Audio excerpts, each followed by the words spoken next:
اعوذ باللہ السمیع العلیم العظیم الحفیظ بوجہ الکریم وسلطانہ القدیم من الرجس الخبیث المخبث الشیطان اللعین الرجیم وقبیلہ ونفخہ ونفثہ وہمزہ بسم اللہ الرحمن الرحیم۔ تمام نبیوں کے سردار حضرت محمد صلی اللہ علیہ وآلہ وسلم اور تمام مذاہب کے سردار دین اسلام کے پیروکاروں، السلام علیکم۔ طبتم، برکتیں اور رحمتیں ہوں آپ پر۔ سبحانک اللہم و بحمدک لا الہ الا انت استغفرک و اتوب الیک۔ اللہم صلی علی سیدنا محمد و ابوئے محمد و آل محمد و صحابہ محمد و بارک وسلم۔ ہم سب اقرار کرتے ہیں کہ اللہ تعالیٰ کے سوا کوئی معبود نہیں ہے، وہ واحد حقیقی ہے، اور ہم سب اقرار کرتے ہیں کہ محمد مصطفیٰ صلی اللہ علیہ وآلہ وسلم اللہ تعالیٰ کے آخری نبی ہیں، ان کے بعد کوئی نبی پیدا نہیں ہوگا۔ عظیم سند کے ساتھ عظیم پیام جو ہے وہ سماعت فرما لیجیے۔ یہ سند آپ کو ابن ماجہ شریف میں مل جائے گی۔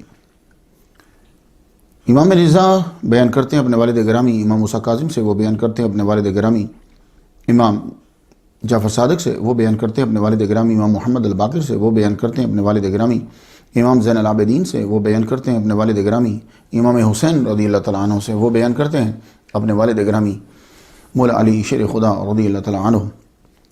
اللہ تعالیٰ کی خاص رحمتیں ہوں ان سب پر۔ مولا علی بیان کرتے ہیں محمد مصطفیٰ صلی اللہ علیہ وآلہ وسلم سے، حضور صلی اللہ علیہ وسلم نے فرمایا الایمان معرفۃ بالقلب وقول باللسان وعمل بالارکان۔ خلاصہ اس کا یہ ہے کہ کامل ایمان تین چیزوں کے مجموع کا نام ہے۔ معرفۃ بالقلب، دل سے پہچان، زبان سے اقرار کرنا، اور اپنی طاقت کے مطابق اپنے اعضاء سے عمل کرنا۔ حاضر رحمت میں ربی، آج ہماری گفتگو جو ہے وہ 158 نمبر تک پہنچ گئی۔ 157 نمبر پہ چونکہ حضرت سلیمان علیہ السلام کا ذکر کیا، آپ کی خصوصیات میں سے ایک یہ ہے کہ آپ کے ماتحت جن بھی تھے۔ اس مخلوق پہ آپ کو مکمل اختیار دے دیا گیا تھا، اس لیے ان کے تذکرہ کے بعد اس مخلوق کو میں نے موضوع بنایا ہے۔ کسے؟ جن کو۔ تو آج 158واں نمبر جو ہے وہ اسی مخلوق کے لیے۔ ویسے 2010 میں اس ٹاپک کو سنگیت ریڈیو ہیوسٹن پہ بیان کر چکا ہوں۔ 7:11 وینسڈے کا دن ہے، 22 تاریخ ہے، جی ہاں ستمبر آلموسٹ ختم ہوا جاتا ہے، اور ہم آپ کے ساتھ رہتے ہیں 7 to 9۔ آپ سن رہے ہیں پرائم ٹائم، میں ہوں آپ کا ہوسٹ سمیر، اور حسن ابھی اسٹوڈیو کے اندر انٹر ہو چکے ہیں، وہ بھی مجھے جوائن کریں گے۔ چلیں آج آپ کو بتاتے چلیں، مغرب کا وقت جو ہے 7:22 ہے۔ اس وقت ہمارے ساتھ مولانا مختار نعیمی آن لائن ہے، چلیں ان سے ہم بات کرتے ہیں۔ آپ سے گفتگو ہو رہی تھی جنوں کے بارے میں، تو میں نے آپ کو جنوں کی اقسام اور ان کی تخلیق کے بارے میں بتلایا۔ میں نے 9 سال اس ریڈیو کے اوپر روزانہ جو ہے وہ لیکچر دیا ہے۔ اب 2020 میں دوبارہ آپ کی نظر کر رہا ہوں، لیکن تب آڈیو تھا یہ، اور اب یہ ویژول آپ دیکھ رہے ہیں۔ پہلے آپ معنی اور ذرا تلفظ سن لیں۔ جان، میں سورہ رحمان کی آیت نمبر 39 سے پڑھنا چاہتا ہوں۔ بسم اللہ الرحمن الرحیم۔ فَيَوْمَئِذٍ لَا يُسْأَلُ عَنْ ذَنبِهِ إِنسٌ وَلَا جَانٌ۔ قیامت کے دن جب انسان اور جن جھوٹ بولیں گے تو انسانوں اور جنات سے ان کے گناہوں کے بارے میں پوچھا نہ جائے گا، پھر منہ پر مہر لگے گی، ہاتھ پاؤں خود ہی سب بتائیں گے۔ جانن کی جمع آتی ہے جنانن، جانن اس میں جمع بھی ہے۔ اب سورۃ الذاریات آیت نمبر 56، وما خلقت الجن والانس الا لیعبدون۔ میں نے جنات اور انسانوں کو محض اس لیے پیدا کیا کہ وہ صرف میری عبادت کریں۔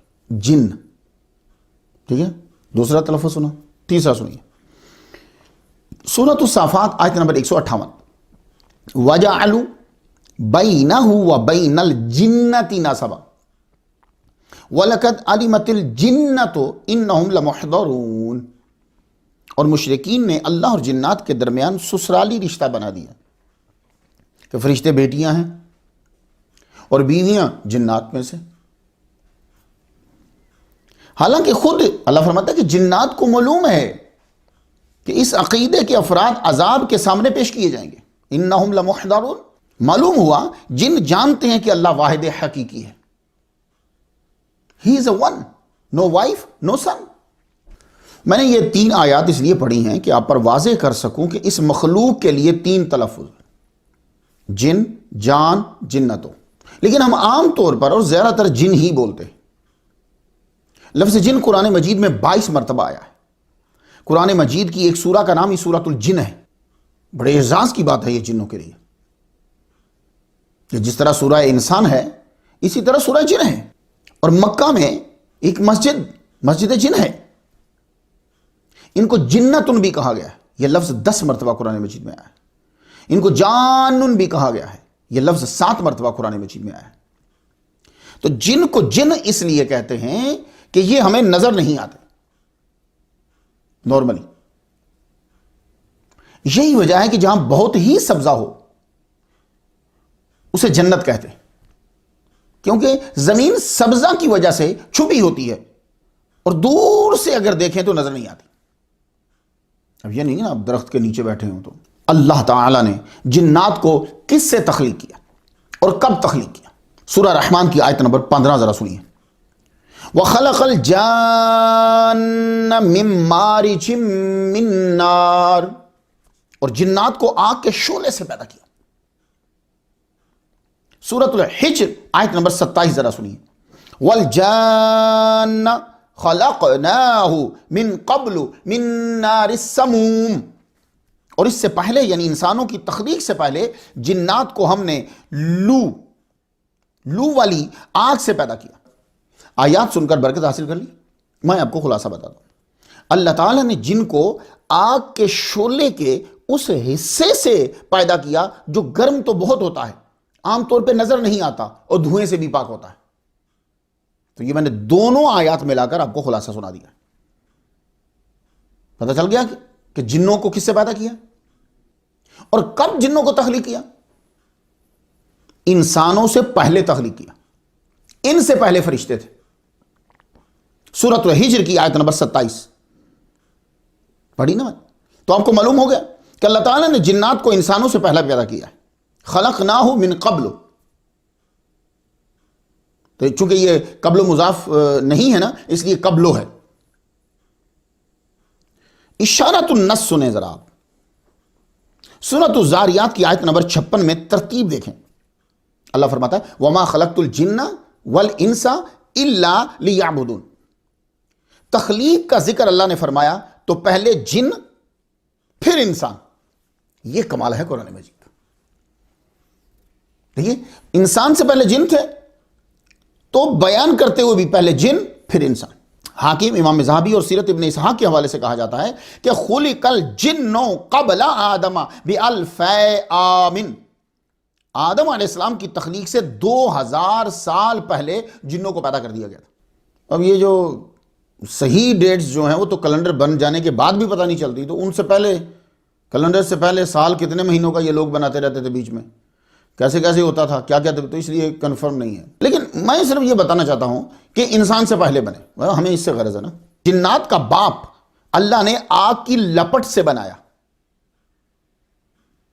ابن عباس رضی اللہ تعالیٰ عنہ نقل کرتے ہیں کہ اللہ تعالیٰ نے جنت کو دوزخ سے پہلے، اپنی رحمت کو غضب سے پہلے، آسمان کو زمین سے پہلے، زمین کے سورج کو زمین کے چاند سے پہلے، زمین کو پہاڑوں سے پہلے، فرشتوں کو جنات سے پہلے اور جنات کو انسانوں سے پہلے ظاہر کیا۔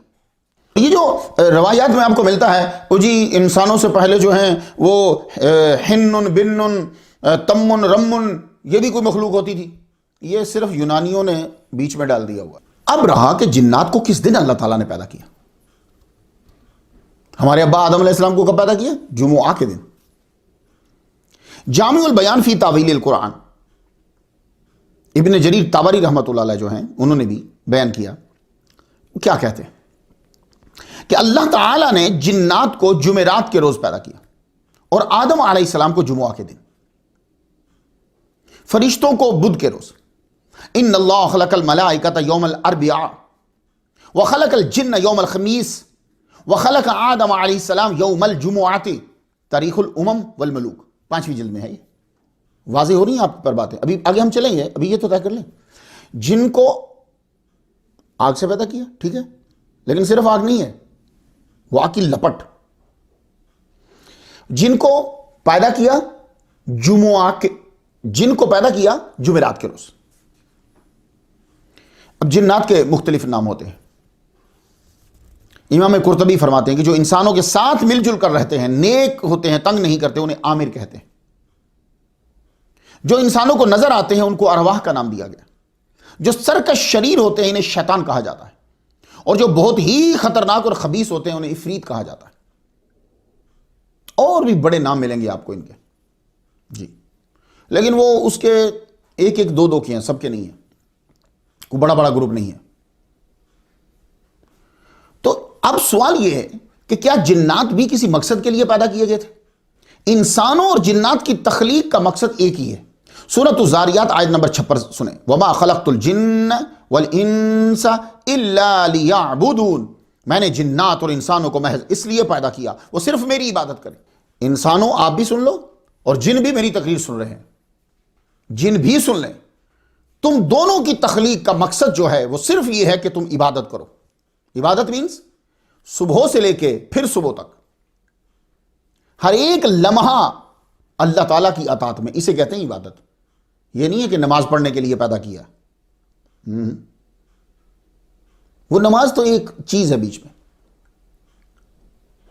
24 گھنٹے ہر لمحہ جنوں کو اور انسانوں کو اس لیے پیدا کیا گیا ہے کہ ہر لمحے اللہ تعالیٰ کی اطاعت کریں. اس سے نکلے. اب سوال، کیا ان میں انبیاء ہوتے ہیں؟ عبادات و احکامات تو انبیاء ہی سکھاتے ہیں. ہمیں کیا معلوم کہ اقیم الصلاۃ کا معنی یہ نماز ہے، کیونکہ صلاۃ کا معنی تو نماز ہے ہی نہیں ہے. تو ہمیں کس نے سکھایا، کس نے بتایا کہ قیام ہے، رکوع ہے، سجدہ ہے، بیچ میں یہ پڑھنا ہے؟ اللہ نے تو نہیں بتایا ہمیں. تو جب جنوں اور انسانوں کا مقصد تخلیق جو ہے وہ ایک ہے، تو اب کوئی نبی تو آئے گا، وہی احکام اور طریقے تو وہی بتاتا ہے. تو کیا جنات میں انبیاء کا سلسلہ تھا؟ اب تحقیق سن لیجئے ذرا لیکن غور سے سنیے گا. پہلے آپ کو میں سورۃ الانعام کی آیت 130 سے سناتا ہوں. یا معشر الجن والانس الم یاتکم رسل منکم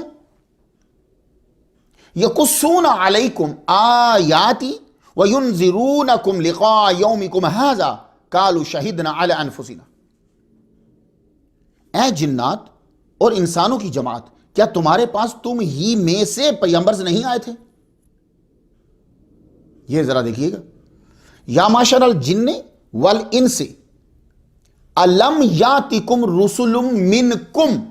یہ جو منکم ہے نا، اس پہ غور کرنا ہے.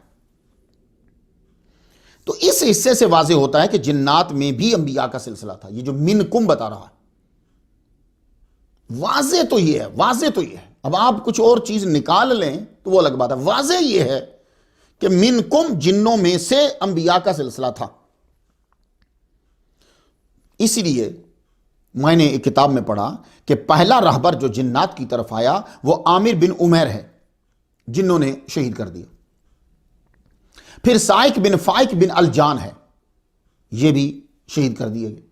800 سال تک یہ سلسلہ جاری رہا. جو آتا نذیر مار دیتے، یہ شہید کر دیتے. ان کی سرکشی حد سے بڑھ گئی تو ان پر عذاب الہی آیا. سرکشوں کا خاتمہ کر دیا. کچھ بھاگ گئے، جا کے چھپ گئے، صفائی ہو گئی.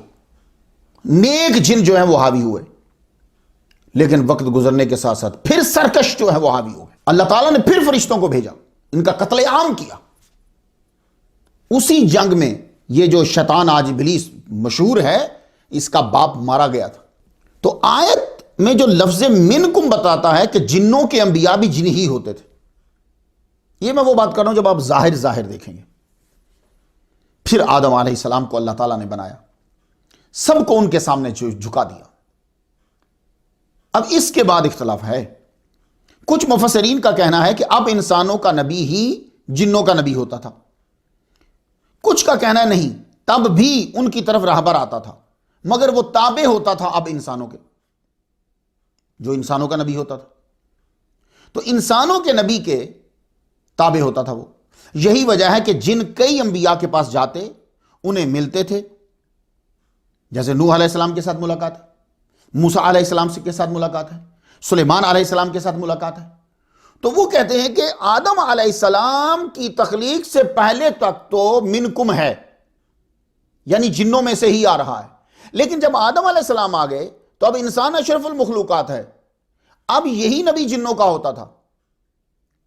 جی جن جو ہیں وہ آتے ان سے سیکھ کے جا کے پھر آگے نذیر بنتے تھے. ٹھیک ہے. لیکن یہ جو انبیاء ہوتے تھے یہ چونکہ ایک علاقے کے ہوتے تھے. ٹھیک ہے. تو اب جو ان کا تابع ہوگا وہ بھی ایک علاقے کے لیے ہوگا. اب آگے آخر میں محمد مصطفیٰ صلی اللہ علیہ وآلہ وسلم. تو حضور جب آئے تو اب کسی کو اختلاف نہیں ہے. حضور کی ذات پر سارے متفق ہیں کہ آپ انسانوں اور جنوں دونوں کی طرف رسول بن کر آئے. کہتے ہیں کہ ابن حجر حتمی ہیں ان میں سے، وہ کہتے ہیں کہ جمہور کا یہی فتویٰ ہے کہ حضور سے پہلے جنوں میں رسول اور نبی نہیں آئے، صرف ہادی آئے حضور سے پہلے. قاضی بدر الدین الشبلی کا بھی یہی قول ہے. ابن قیم کا بھی یہی قول ہے. ابن مفلح، ان کا پورا نام قاضی شمس الدین محمد بن مفلح حنبلی، ان کا بھی یہی قول ہے. اور اب پوچھا گیا جی منکم پھر کیا ہے؟ منکم پھر کیا ہے؟ تو کہنے لگے وہ منکم جو ہے وہ انسان ہی ہے، غلبہ کے طور پر وہ آیا ہے. محمد مصطفیٰ صلی اللہ علیہ وآلہ وسلم کی ذات جو ہے اس پر کسی کو اختلاف نہیں ہے. آپ جب آ گئے تو اب جنوں میں کوئی نبی نہیں، آپ ان کی طرف بھی رسول ہیں واضح طور پر. اسی لیے سرکار کو سید الثقلین کہا جاتا ہے. شیخ امام بصیری رحمت اللہ علیہ 25 نمبر سٹوری پہ میں ان کا ذکر کرایا ہوں. کیا کہا آپ نے قصیدہ بردہ شریف میں؟ اسی بات کی طرف تو اشارہ کیا. محمد سید الکونین والثقلین والفریقین من عرب ومن عجم. یہ سید الکونین کیا ہیں؟ والثقلین کیا ہے؟ ثقلین. تو ثقلین کا معنی جن اور انس. سید شیخ ابو بکر بن سالم السقاف رحمت اللہ علیہ درود تاج جنہوں نے لکھا ہے، ان کا ذکر میں 150 نمبر سٹوری پہ کرایا. انہوں نے کیا کہا ہے؟ سید الثقلین نبی الحرمین. سید الثقلین. تو انہوں نے بھی یہ لکھا کہ آپ جنوں انس کے سردار ہیں نبی. مسلم شریف کتاب المساجد و مواضع الصلاۃ، یاد رہے گا آپ کو. یہ جب میں کتاب بتاتا ہوں نا پھر آپ کو حدیث ڈھونڈنے میں آسانی ہو جائے. اگر میں آپ کو نمبر بتاؤں، پیج بتاؤں تو یہ ہر جگہ تبدیلی ہے. اس میں حدیث ہے کہ حضور صلی اللہ علیہ وآلہ وسلم فرماتے، اور یہ حدیث شروع کہاں سے ہوتی ہے؟ فضلت علی الانبیاء بست، مجھے فضیلت دی گئی انبیاء پہ 6 چیزوں میں.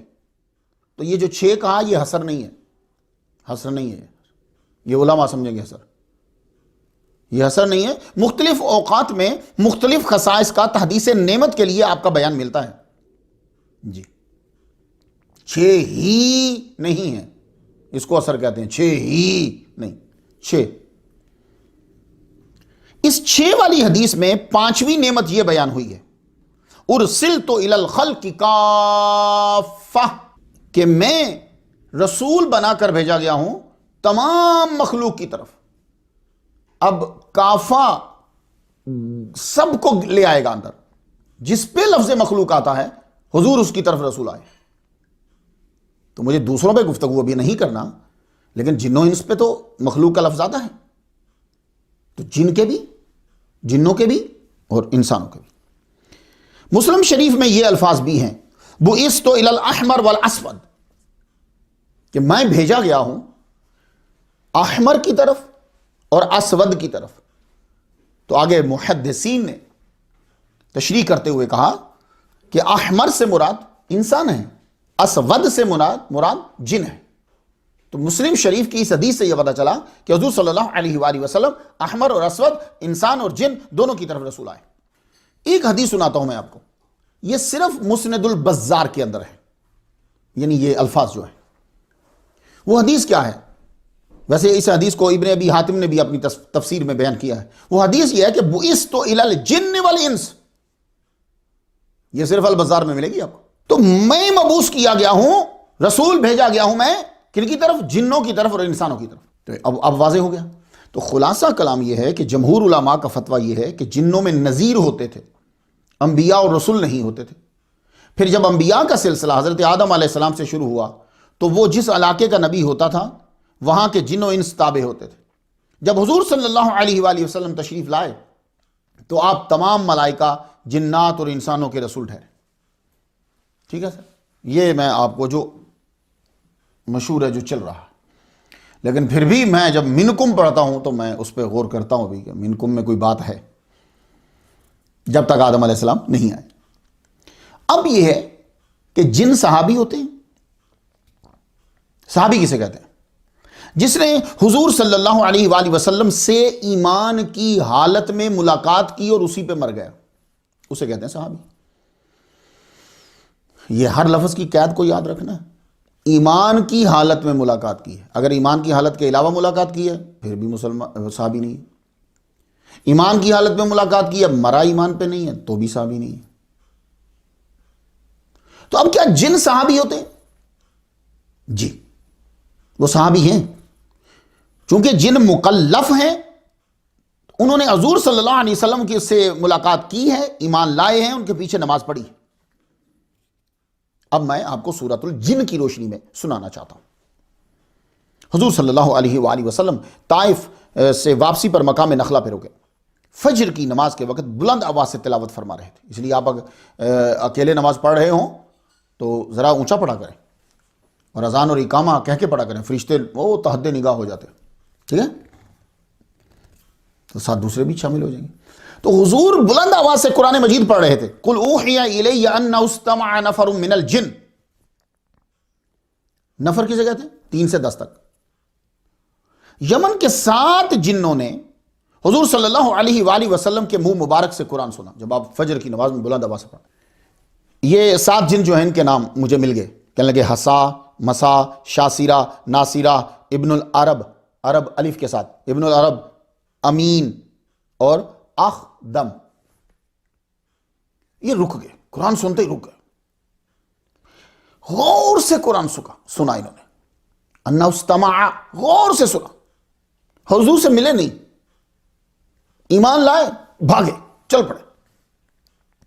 اپنی قوم میں جا کر انہوں نے کہا انا سمعنا قرآنا عجبا. سورہ جن کی آیت نمبر 1. ہم نے عجیب و غریب کلام سنا ہے. اور کلام کی صفت بیان کی, یہدی الی الرشد فآمنا به ولن نشرک بربنا احدا. سورہ جن کی آیت نمبر 2.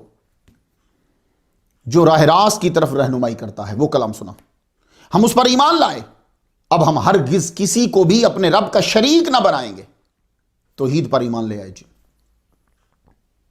اور سورہ احقاف کی آیت نمبر 30 میں ہے, جنہوں نے کہا یہدی الی الحق والی طریق مستقیم. ہم نے وہ کتاب سنی ہے جو موسیٰ علیہ السلام کے بعد نازل کی گئی, جو اپنے سے پہلی کتابوں کی تصدیق کرتی ہے, جو سچے دین اور راہ مستقیم کی رہنمائی کرتی ہے. یہ وہ جنوں سے اپنے گروپ سے باتیں کر رہے ہیں. تو سورہ جن کی آیت نمبر 13 ذرا سنیے. ان جنوں نے کہا, اپنے قبیلے سے کہہ رہے ہیں, وَأَنَّا لَمَّا سَمِعْنَا الْهُدَىٰ آمَنَّا بِهِ فَمَن يُؤْمِن بِرَبِّهِ فَلَا يَخَافُ بَخْسًا وَلَا رَهَقًا. ہم ہدایت کی بات سنتے ہی اس قرآن پر ایمان لا چکے. جب انہوں نے حضور کے منہ مبارک سے سنا, ایمان لے آئے. اور جو بھی اپنے رب کی وحدانیت پہ ایمان لائے گا اسے نہ کسی نقصان کا اندیشہ ہے نہ ظلم و ستم کا. سن رہے آپ؟ تو جن توحید پر اور وحی پر ایمان لا رہے. سورہ جن کی آیت نمبر جو ہے وہ 14 سنیے. وَأَنَّا مِنَّا الْمُسْلِمُونَ وَمِنَّا الْقَاسِطُونَ فَمَنْ أَسْلَمَ فَأُولَئِكَ تَحَرَّوْا رَشَدًا. اور ہاں, ہم میں بعض تو مسلمان ہیں اور بعض ظالم ہیں. مشرک جو ہے اس کو وہ ظالم ہوتا ہے. پس جو مسلمان ہو گئے تو انہوں نے راہ راست کا قصد کر لیا. وَأَمَّا الْقَاسِطُونَ فَكَانُوا لِجَهَنَّمَ حَطَبًا. اور جو ایمان نہ لائے وہ جہنم کا ایندھن بن گئے. اس کا مطلب ہے کہ جنوں کو سزا ملے گی. سورۃ الاحقاف کی آیت نمبر 31. ترجمہ ذرا سنیں. جنوں نے کہا اے ہماری قوم, اللہ کے داعی رسول کا کہا مانو, اس پر ایمان لاؤ, اللہ تمہارے گناہ بخش دے گا. اللہ اکبر جل شانہ, لا الہ الا اللہ محمد رسول اللہ. خدا گناہ بخش دے گا اور تمہیں المناک عذاب سے پناہ دے گا. تو یہ ساری گفتگو جو جنوں نے جا کر قرآن سننے کے بعد اپنے قبیلے میں کی، آپ کو جبریل علیہ السلام نے بتائی۔ معلوم ہوا جن توحید کو مانتے ہیں، رسول کو مانتے ہیں، وہی قرآن کو مانتے ہیں، جزا و سزا کے قائل ہیں۔ قرآن سن کر جو گئے تھے ان کی تبلیغ رنگ لائی، ان کے ساتھ اسلام قبول کرنے کے لیے 300 جن پہلے گروپ میں آئے، مقام ہجون پر آ کر یہ ٹھہرے، رکوا دیا وہاں، بھائی آبادی میں تم نہیں جاؤ۔ 2 ان میں سے آئے حضور کے پاس، یا رسول اللہ ہم نے آپ کا قرآن سنا۔ حضور کو تو پہلے سے معلوم تھا، یا رسول اللہ ہمارے آئے ہیں قبیلے سے، وہ اسلام قبول کرنا چاہتے ہیں، بیعت کرنا چاہتے ہیں۔ حضور صلی اللہ علیہ وآلہ وسلم روانہ ہو، اور یہ عشاء کے بعد کا واقعہ۔ حضور صلی اللہ علیہ وآلہ وسلم کے ساتھ جانے کے لیے ابن مسعود، عبداللہ ابن مسعود رضی اللہ تعالیٰ عنہما تیار ہوئے۔ حضور صلی اللہ علیہ وآلہ وسلم ان کو لے کر چلے، ایک جگہ پہ روک دیا، آپ نے حصار باندھا۔ یہ چلا کاٹنے والے حصار باندھتے ہیں نا، تو حصار باندھنے والا کوئی پاورفل ہونا چاہیے جی۔ آپ نے حصار باندھ دیا اور فرمایا اس کے اندر بیٹھ جاؤ، جب تک میں نہ آؤں تم نے نہیں نکلنا۔ حضور صلی اللہ علیہ وآلہ وسلم آگے چلے۔ اب یہ باہر تو نکل نہیں سکتے لیکن سن رہے ہیں، گدھ کی مثل اڑتے ہوئے پرندوں کے پروں کی آواز انہیں سنائی دیتی ہے، شور بھی انہیں سنائی دیتا ہے۔ پھر کالی چیزیں حائل ہو گئی، وہ سارے آگے ہوں گے ایک دم، اور انہیں پھر کچھ نظر نہیں آیا۔ فجر کا وقت ہوا تو حضور صلی اللہ علیہ وآلہ وسلم تشریف لائے، تازہ وضو فرمایا، نماز پڑھنے ہی والے تھے کہ آپ کے پاس جن آئے۔ یا رسول اللہ ہم آپ کے پیچھے نماز پڑھ سکتے ہیں؟ ہاں پڑھو۔ تو یہ حضور صلی اللہ علیہ وآلہ وسلم نے پھر عبداللہ بن مسعود رضی اللہ تعالیٰ عنہ کو بتلایا۔ ہم نے پوچھا تم نے کچھ دیکھا ہے؟ کہنے لگے کالے رنگ کے جسم دیکھے جن پہ سفید کپڑے تھے، فرمایا وہ نسیبین کے جن تھے۔ آپ کے پیچھے پھر جنہوں نے نماز ادا کی، اس بات کو مجموع الزوائد نے نقل کیا ہے، باہقی نے نقل کیا ہے، مسند امام احمد نے نقل کیا ہے۔ تو جن صحابی ہوتے ہیں۔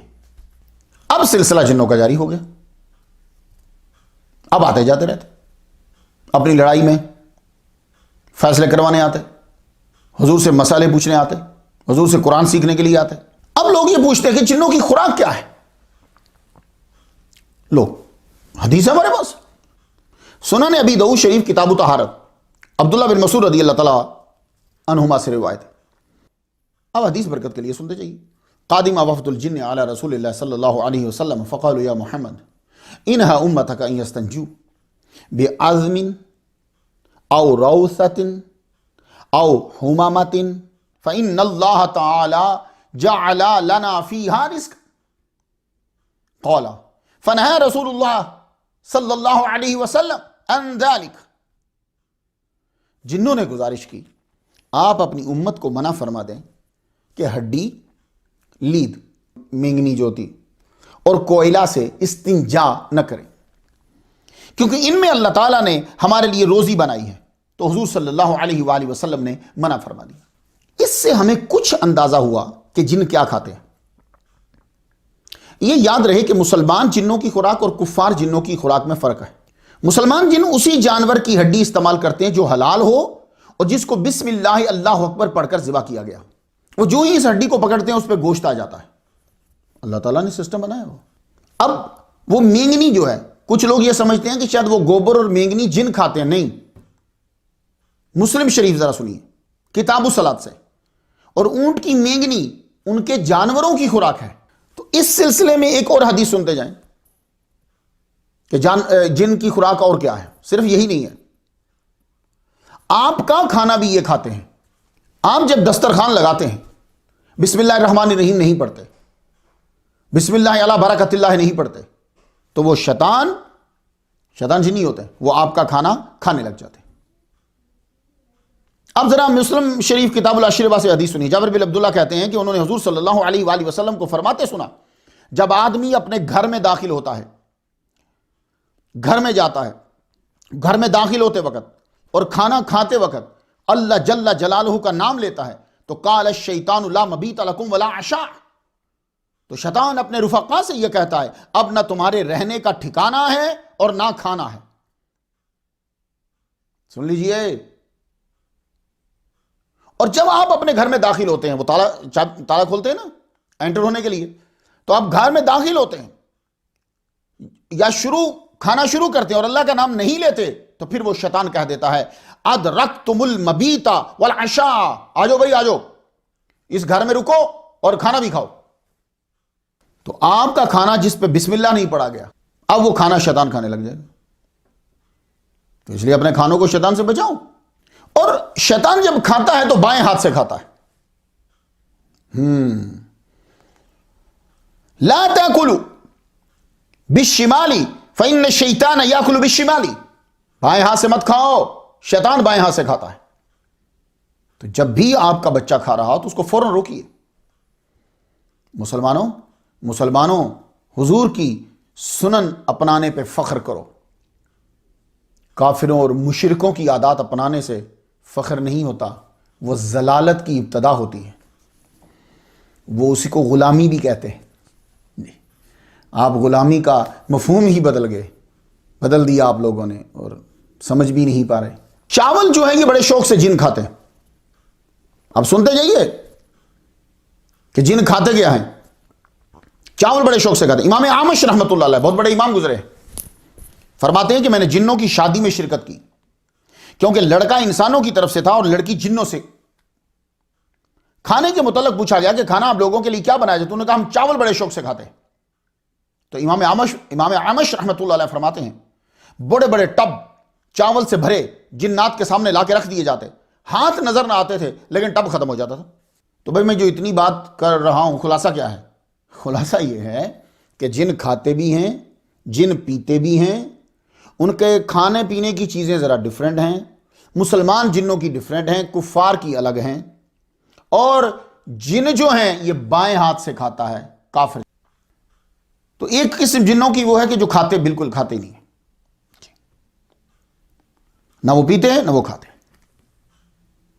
خوراک کی بات واضح ہوئی، آگے چلیے۔ جن جو ہے یہ مساجد میں نماز ادا کرتے ہیں آ کر۔ معارف القرآن نے بحوالہ تفسیر مظہری لکھا ہے کہ حضرت سفیان ثوری رحمۃ اللہ علیہ فرماتے ہیں کہ جنات نے حضور صلی اللہ علیہ وآلہ وسلم سے آ کر عرض کی، یا رسول اللہ ہم مسجد نبوی میں نماز ادا کر سکتے ہیں؟ اب حضور صلی اللہ علیہ وآلہ وسلم نے ایک وسیع جواب دے دیا تاکہ ایک جگہ خاص نہ ہو جائے، یہ ایک جگہ کو خاص نہ سمجھ لیں اپنے لیے۔ حضور نے فرمایا ان المساجد للہ، یہ ساری مساجد جو ہیں وہ اللہ کی ہیں۔ یہ سب لوگ غور سے سن لو، کوئی بندہ یہ نہیں کہہ سکتا کہ میری مسجد میں آ جاؤ، میری مسجد میں آ جاؤ۔ ان المساجد للہ، مسجدیں اللہ کی ہوتی ہیں، اس لیے مسجد بیچ نہیں سکتے، مسجد کو زکوٰۃ نہیں لگتی۔ تو کوئی آدمی یہ نہیں کہہ سکتا کہ یہ مسجد میری ہے، آپ آ کے یہاں شرک کر سکتے ہیں۔ تو حضور نے فرمایا ان المساجد للہ، سب مساجد اللہ کی ہیں۔ تم دور دراز بھی ہوتے ہو تو ضروری نہیں کہ مسجد نبوی میں ہی آ کر نماز ادا کرو، تم وہاں اپنی جگہوں پہ بھی ادا کر سکتے ہو۔ تو مسجد نبوی میں اجازت دے دی، لیکن ساتھ مسئلہ بھی بتا دیا۔ تو مسجد نبوی میں جن آتے، مسجد نبوی میں حضور صلی اللہ علیہ وآلہ وسلم کی اقتداء میں نماز ادا کرتے تھے بعض اوقات۔ حضرت عثمان بن صالح فرماتے ہیں کہ مجھے ایک جن، اس نے حضور صلی اللہ علیہ وسلم کے ہاتھ پہ اسلام قبول کیا تھا، اپنا نام عمر بتایا۔ انہوں نے بتایا کہ جب میں حضور صلی اللہ علیہ وآلہ وسلم سے ملا تھا تو اس وقت آپ سورۃ النجم کی تلاوت فرما رہے تھے، اور جب سجدہ آیا تو میں نے حضور کے ساتھ سجدہ کیا۔ اللہ اکبر، اللہ اکبر۔ ایسے جنوں سے دوستی کرنی چاہیے۔ تو اس نے حضور صلی اللہ علیہ وآلہ وسلم کے ساتھ سجدہ تلاوت کیا۔ پھر کہتے ہیں کہ حضور صلی اللہ علیہ وسلم نے فجر کی امامت فرمائی، تو میں نے حضور صلی اللہ علیہ وسلم کی اقتداء میں نماز فجر ادا کی۔ اس روز فجر میں حضور نے سورۃ الحج کی تلاوت فرمائی۔ حضور صلی اللہ علیہ وآلہ وسلم نے جنات کو سورۃ الرحمن سنائی۔ جنات قرآن بھی سنتے ہیں، اس لیے قرآن پڑھا کرو۔ یہ مسلمان جنوں کی بات کر رہا ہوں، جب کبھی آپ ہوں تو بلند آواز سے بھی پڑھا کریں۔ سورۃ الرحمن کے اندر فَبِأَيِّ آلَاءِ رَبِّكُمَا تُكَذِّبَانِ، اس میں کما دو کے لیے، کا کما کم، کے کما کننا، اور تکذبان یہ تسنیہ، یہ بھی دو کے لیے۔ یہ دو کون ہیں بھائی؟ کما دو کو کہتے ہیں نا، عربی میں یو جو ہے نا، کا یو، کما یو، کم یو، لیکن ہمارے ہاں فرق ہوتا ہے، کا ایک یو، کما دو یو، اور کم مور دین 3 یو۔ تو یہ کما دو کون ہیں؟ تکذبان میں دو کون ہیں؟ تثنیہ کا صیغہ ہے، بھئی یہ جن اور انس ہیں۔ تو اس سورہ میں بیک وقت جنات اور انسانوں کو صراحت سے مخاطب کیا، دونوں کو اللہ کی بے شمار نعمتیں یاد دلائی گئی ہیں، دونوں کو، جنوں کو اور انسوں کو۔ کبھی غور کیا آپ نے؟ فَبِأَيِّ آلَاءِ رَبِّكُمَا تُكَذِّبَانِ، بارہا آپ نے سنا ہوگا، لیکن یہ دھیان نہیں دیا ہوگا کہ اللہ جن اور انس دونوں کو واضح اس صورت میں کہہ رہا ہے، تم دونوں۔ جب اس میں خطاب جنوں کو بھی ہے اور ذکر جنوں کا بھی ہے تو ضرور حضور صلی اللہ علیہ وسلم نے ان تک یہ پیغام پہنچایا ہوگا، یہ ہو ہی نہیں سکتا۔ جی کم فانذر، میرے سرکار تو ڈرتے ہی نہیں ہے نا کسی سے، آپ تو اللہ کہے گا تو آپ جائیں گے، کم فانذر۔ ترمذی شریف، بائحاقی دلائل النبوہ میں، ابن ابی دنیا نے الشکر میں حدیث لکھی ہے، سماعت فرمائیں ذرا۔ حاکم نے اس حدیث کو صحیح کہا ہے۔ خرج رسول اللہ صلی اللہ علیہ وآلہ وسلم علی صحابہ فقرأ علیہم سورة الرحمن من اولها الى آخرها فسکتوا فقال لقد قرأتها على الجن ليلة الجن فكانوا احسن مردودا منكم كنت كلما آتيت على قوله فبأي آلاء ربكما تكذبان قالوا لا بشيء من نعمك ربنا نكذب فلك الحمد۔ حضور صلی اللہ علیہ وآلہ وسلم ایک مرتبہ صحابہ کے پاس تشریف لائے، مکمل سورۃ الرحمن کی تلاوت فرمائی، صحابہ خاموشی سے سنتے رہے۔ حضور صلی اللہ علیہ وسلم نے فرمایا میں نے یہ سورہ رات کے وقت جنوں پہ تلاوت کی تو ان کا رد عمل تم سے اچھا تھا۔ میں جب بھی فَبِأَيِّ آلَاءِ رَبِّكُمَا تُكَذِّبَانِ پڑھتا تھا تو وہ کہتے تھے اے ہمارے پروردگار، ہم تیری کسی نعمت کو نہیں جھٹلاتے، حمد تیرے ہی لیے۔ تو آپ بھی جب کبھی فَبِأَيِّ آلَاءِ رَبِّكُمَا تُكَذِّبَانِ پڑھیں تو اس جملے کو دہرائیں، حضور پسند فرماتے ہیں۔ وہ کیا جملہ ہے؟ لا بِشَيْءٍ مِّن نِعَمِكَ رَبَّنَا نُكَذِّبُ فَلَكَ الْحَمْدُ، یہ حضور نے پسند کیا تھا۔ جو یہ فَبِأَيِّ آلَاءِ رَبِّكُمَا تُكَذِّبَانِ کے جواب میں یہ 31 بار آیا جملہ فَبِأَيِّ آلَاءِ رَبِّكُمَا تُكَذِّبَانِ۔ حضور صلی اللہ علیہ وآلہ وسلم نے ابلیس کے پڑپوتے کو 7 صورتیں سکھلائیں، تو جن قرآن آ کے سیکھتے ہیں۔ جی ظاہر ہے جب قرآن پر ایمان لانا ضروری ہے، حضور پر ایمان لانا ضروری ہے، تو جو مسلمان جن ہوگا وہ قرآن سیکھے گا۔ اس واقعے کو نقل کیا ہے امام حافظ جعفر بن محمد المستغفری نے اپنی کتاب معرفت الصحابہ میں، ابن کثیر نے البدایہ والنہایہ 5ویں جلد میں، امام بائحاقی نے دلائل النبوت 5ویں جلد 418واں صفحہ ہے عربی کتاب کا، حجت اللہ علی العالمین فی معجزات سید المرسلین، یہ کتاب کا پورا نام ہے، علامہ نبہانی رحمہ اللہ کی ہے، جو عربی کی ہے اس کا صفحہ 297 ہے۔ علامہ جلال السیوطی رحمۃ اللہ علیہ فرماتے ہیں کہ یہ حدیث کئی طرق سے بیان کی گئی ہے، اس لیے یہ حسن کے درجہ کو پہنچ گئی۔ اب میں آپ کو خلاصہ سنانا چاہتا ہوں۔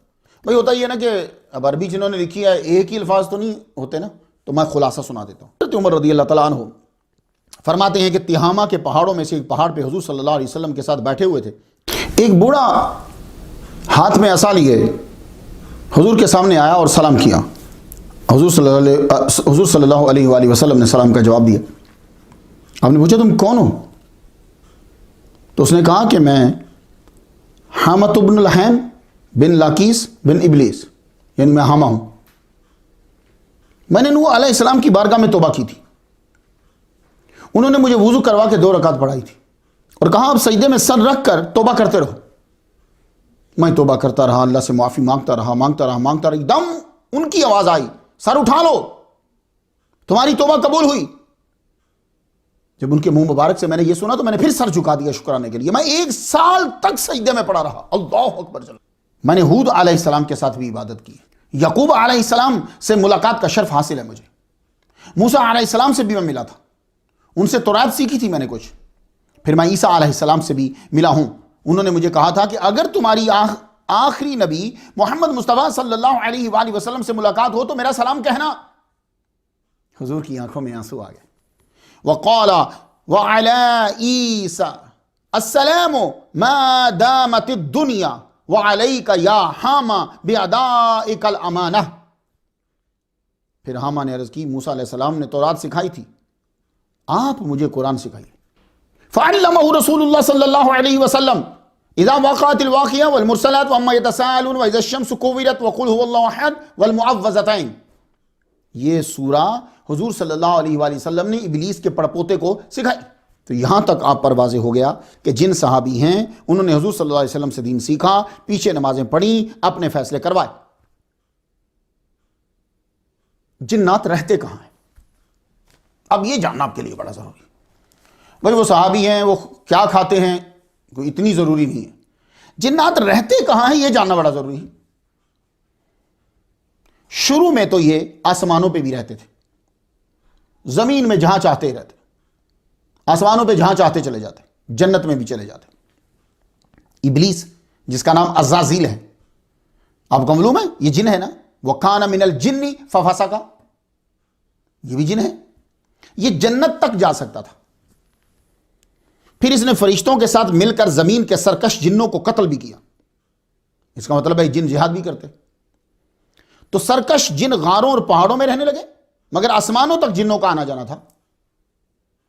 جب ابلیس جن نے آدم علیہ السلام کو سجدہ کرنے سے انکار کر دیا تو اس کا جنت میں داخلہ بند ہو گیا. تو جنوں کا جنت میں داخلہ اس وقت بند ہوا جب آدم علیہ السلام کو اس نے سجدہ نہیں کیا.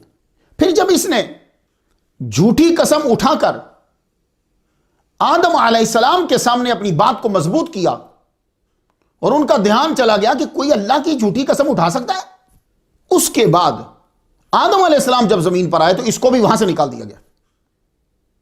انہیں کہا گیا کہ آپ جائیے، اسے کہا گیا کہ فخرج، دفع ہو جا، فإنک رجیم. اب اس نے زمین پر آ کر اپنی فوج بنا لی، خود یہ بادشاہ بن گیا. جن ہے ابھی تک یہ زندہ ہے اور اس نے طویل زندگی بھی طلب کر لی ہے، اس کو مل بھی گئی. اب یہ اس کا تخت لگتا ہے انہو یراکم ہو وقبیلہ من حیث لا ترونہم. یہ وہاں سے دیکھ سکتا ہے جہاں سے تم اسے نہیں دیکھ سکتے.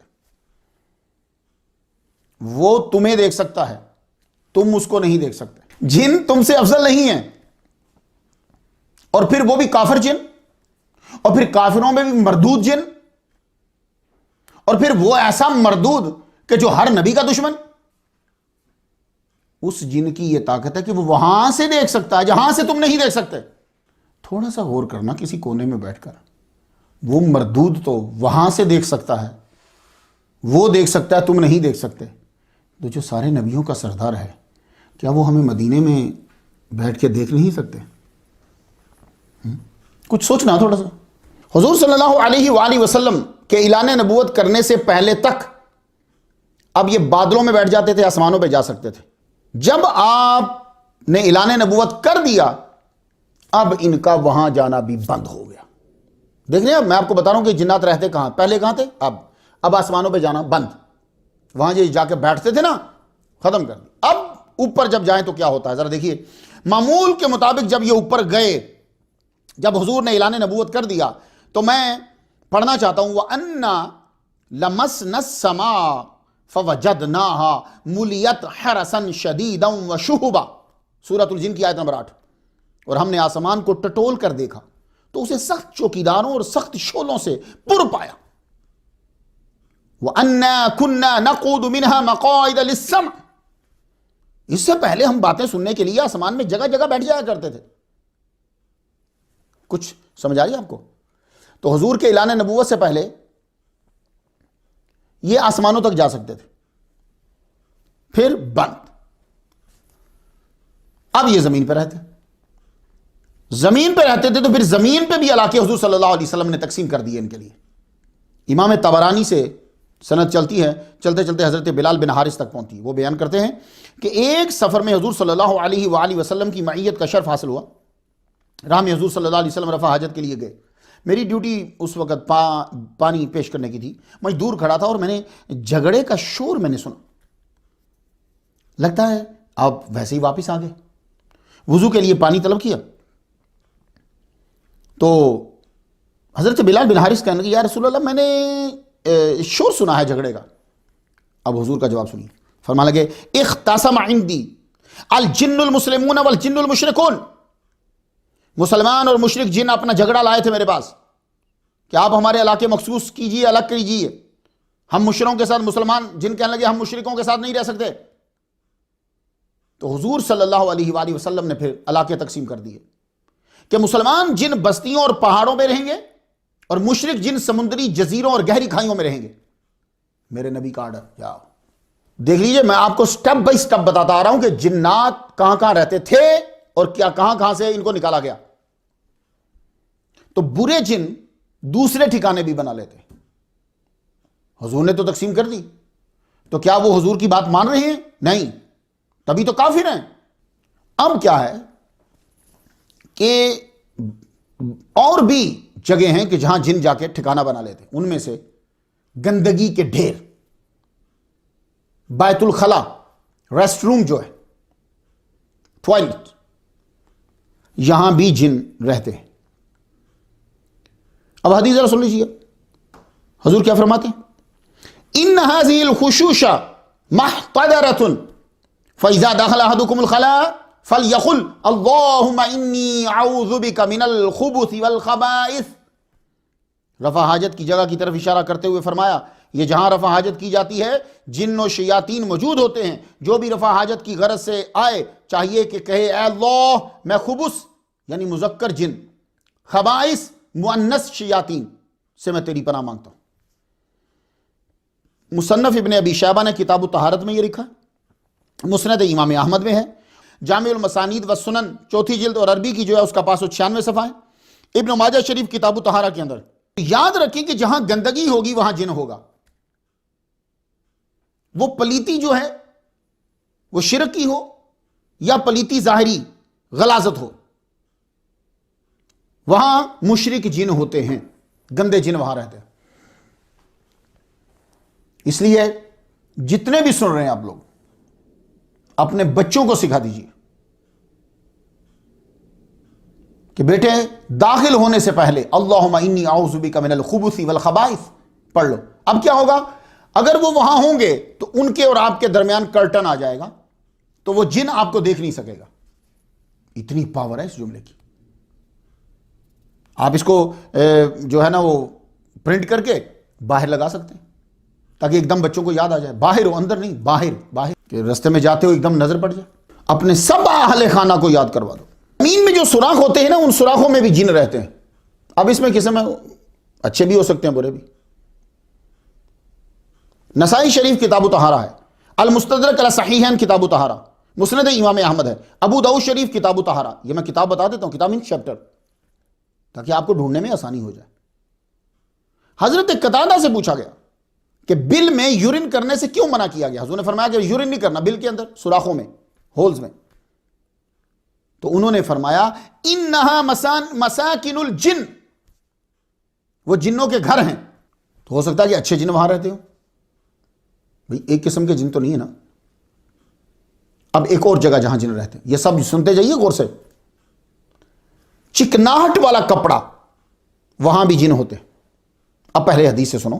دارمی شریف حدیث نمبر 343 ہے، الکامل جلد دوسری صفحہ 447 ہے، التنویر شرح جامع صغیر جلد پہلی صفحہ 153 ہے. اخرجوا من دیل الغمر من بیوتکم فإنہ مبیت الخبیث. گوشت کی چکناہٹ والا کپڑا نکال دو اپنے گھروں سے، یعنی صاف کر لیا کرو جلدی سے. چکناہٹ والا کپڑا خبیث جنات کی رہائش اور مجلس کی جگہ ہے. تو اس لیے وہ جس میں چربی یہ چیزیں ڈالی ہوتی ہیں نا اسے یا تو صاف کر دو یا اسے پھینک دو باہر. گندگی کا ڈھیر جہاں ہوگا وہاں جن رہتے ہوں گے، برے جن. حمام سمجھتے ہو؟ اور جہاں جا کے لوگ نہاتے ہیں جن ہوتے ہیں. تو آپ کو کبھی بڑی ضرورت پڑ جائے تو اللہم انی اعوذ بک من الخبث والخبائث پڑھ کر اندر جائے. اونٹوں کے بیٹھنے کی جگہ جہاں اونٹ بیٹھتے ہیں، یورین کرتے ہیں، گوبر کرتے ہیں، وہ گندی جگہ بن جاتی، وہاں ضرور جن ہوتے ہیں. جس پانی میں کائی، گھاس اور پودے اگے ہوں وہاں مسلمان جن رہتے ہیں، اس لیے اس میں ڈبکی مت لگایا کرو. تو جہاں جہاں آپ کو نماز پڑھنے سے منع کیا گیا ہے وہاں لازمی اس کی موجودگی ہوتی ہے. قبرستان میں یہ ہوتے ہیں. قبرستان میں نماز نہیں پڑھ سکتے نا، قبریں ہوتی ہیں وہاں، کہاں سجدہ کریں گے آپ؟ مندروں میں ہوتے ہیں یہ جن، بازار میں ہوتے ہیں یہ جن.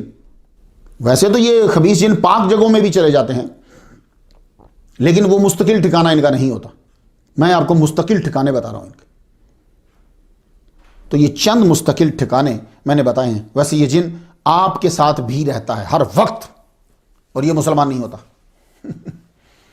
آگی نا بات.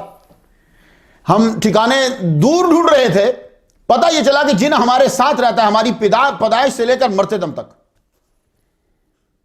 اب پہلے برکت کے لیے حدیث سن لیجیے. یہ مسلم شریف میں حدیث ملے گی. چیپٹر کون سا ہے؟ صفت القیامہ. دارمی شریف میں ملے گی، مسند امام احمد میں ملے گی. اب ذرا حدیث سن لیجیے آپ. ما منکم من احد الا وقد وکل به قرینہ من الجن وقرینہ من الملائکہ قالوا وإیاک یا رسول اللہ قال وإیایا الا ان اللہ اعاننی علیہ فاسلم فلا یامرنی الا بخیر. برکت کے لیے عربی سن لی؟ ارے سنیے ذرا. حضور فرماتے ہیں کہ تم میں سے ہر ایک کے ساتھ ایک جن ہوتا ہے اور ایک فرشتہ. انہوں نے پوچھا یا رسول اللہ آپ کے ساتھ بھی شیطان سے قرین ہے؟ آپ نے فرمایا ہاں میرے ساتھ بھی ہے، مگر اللہ کی مدد سے وہ مسلمان ہو گیا ہے. اوئے ہوئے ہوئے ہوئے. ان اللہ اعاننی علیہ فاسلم، وہ کافر جن جو میرے ساتھ تھا وہ مسلمان ہو گیا ہے. اب وہ مجھے صرف خیر ہی کا حکم دیتا ہے. تو فرشتہ بھی آپ کو خیر کا حکم دیتا ہے، حضور صلی اللہ علیہ وسلم کا جو جن ہے وہ بھی خیر ہی کا حکم دیتا ہے. اس کے علاوہ کسی کا جن خیر کا حکم نہیں دیتا. تو اس سے دو باتیں تو واضح ہو گئی. پہلی یہ کہ حضور ہم جیسے نہیں ہیں، کیونکہ سب مولویوں کا جن بھی ان کو برائی ہی سکھاتا ہے، پر محمد مصطفیٰ صلی اللہ علیہ وآلہ وسلم کا جن آپ کو خیر بتلاتا ہے. تو حضور ہمارے جیسے نہیں ہیں. بھئی سب سے اچھا طبقہ تو مولویوں کا ہی نا. تو جب مولوی حضور جیسا نہیں ہے تو باقی کیسے حضور جیسا. دوسرا یہ بات واضح ہوئی کہ ہر مرد اور ہر عورت کے ساتھ ایک جن رہتا ہے مستقل، جو اس کو برائی کے بارے میں کہتا رہتا ہے. اس کا کام ہوتا ہے کہ ابلیس کی پیروی کرنا. یہ آپ کے خون میں دوڑ سکتا ہے، خون باڈی میں ہر جگہ جاتا ہے. یہ خبیث جن بھی پوری باڈی میں چلا جاتا ہے، دماغ و دل تک چل جاتا ہے. میں ایک حدیث پڑھتا ہوں، پہلے یقین کی مضبوطی کے لیے حوالہ جات سن لیجیے. بخاری شریف کتاب الاحکام، ابو داؤد شریف اور دارمی شریف. ذرا سنیے گا. ان الشیطان یجری من ابن آدم مجرى الدم. شیطان جاری ہوتا ہے، جہاں جہاں خون جاتا ہے یہ بھی جاتا ہے. یہ وسوسہ ڈالتا ہے. الذی یوسوس فی صدور الناس من الجنۃ والناس. یہ وسوسہ ڈالتا ہے. جنوں میں سے ہیں، انسان بھی. انسانوں کے دلوں میں وسوسہ ڈالتا ہے یہ خناس. یہ جنوں سے بھی ہوتے ہیں اور انسانوں سے بھی. جن جو وسوسہ ڈالتا ہے یہ سانپ کی شکل کا ہوتا ہے. یہ اپنا منہ دل کے اوپر یوں رکھ دیتا ہے اور وسوسہ ڈالتا رہتا ہے. اپنا منہ انسان کے دل پہ رکھتا ہے اور برائیاں انجیکٹ کرتا ہے. جو ہی بندہ اللہ کا نام لیتا ہے، اللہ، منہ یہ ہٹا لیتا ہے. جو ہی بندہ اللہ کے ذکر سے غافل ہوتا ہے یہ جن پھر اپنا منہ وہاں رکھ دیتا ہے. کچھ سمجھ آ گئی آپ کو؟ میں زیادہ تر آیات ہی اور احادیث صحیحہ ہی کوٹ کرتا جا رہا ہوں. اب میں یہاں آپ کو یہ بتا دوں کہ آپ اس جن کو، جو برا خبیث جن آپ کے ساتھ ہے، اس کو مغلوب کر سکتے ہیں، اس کو تھکا سکتے ہیں، اس کو ہرا سکتے ہیں. اب سن لیجیے. مسند امام احمد اور نوادر الرسول میں ہے، مومن اپنے شیطان کو اتنا بے بس کر دیتا ہے جس طرح تم میں سے کوئی شخص اپنے اونٹ کو سفر میں تھکا دیتا ہے. چلاتے رہو، بوجھ لاد دو، چلاتے رہو. وجہ کیا ہے؟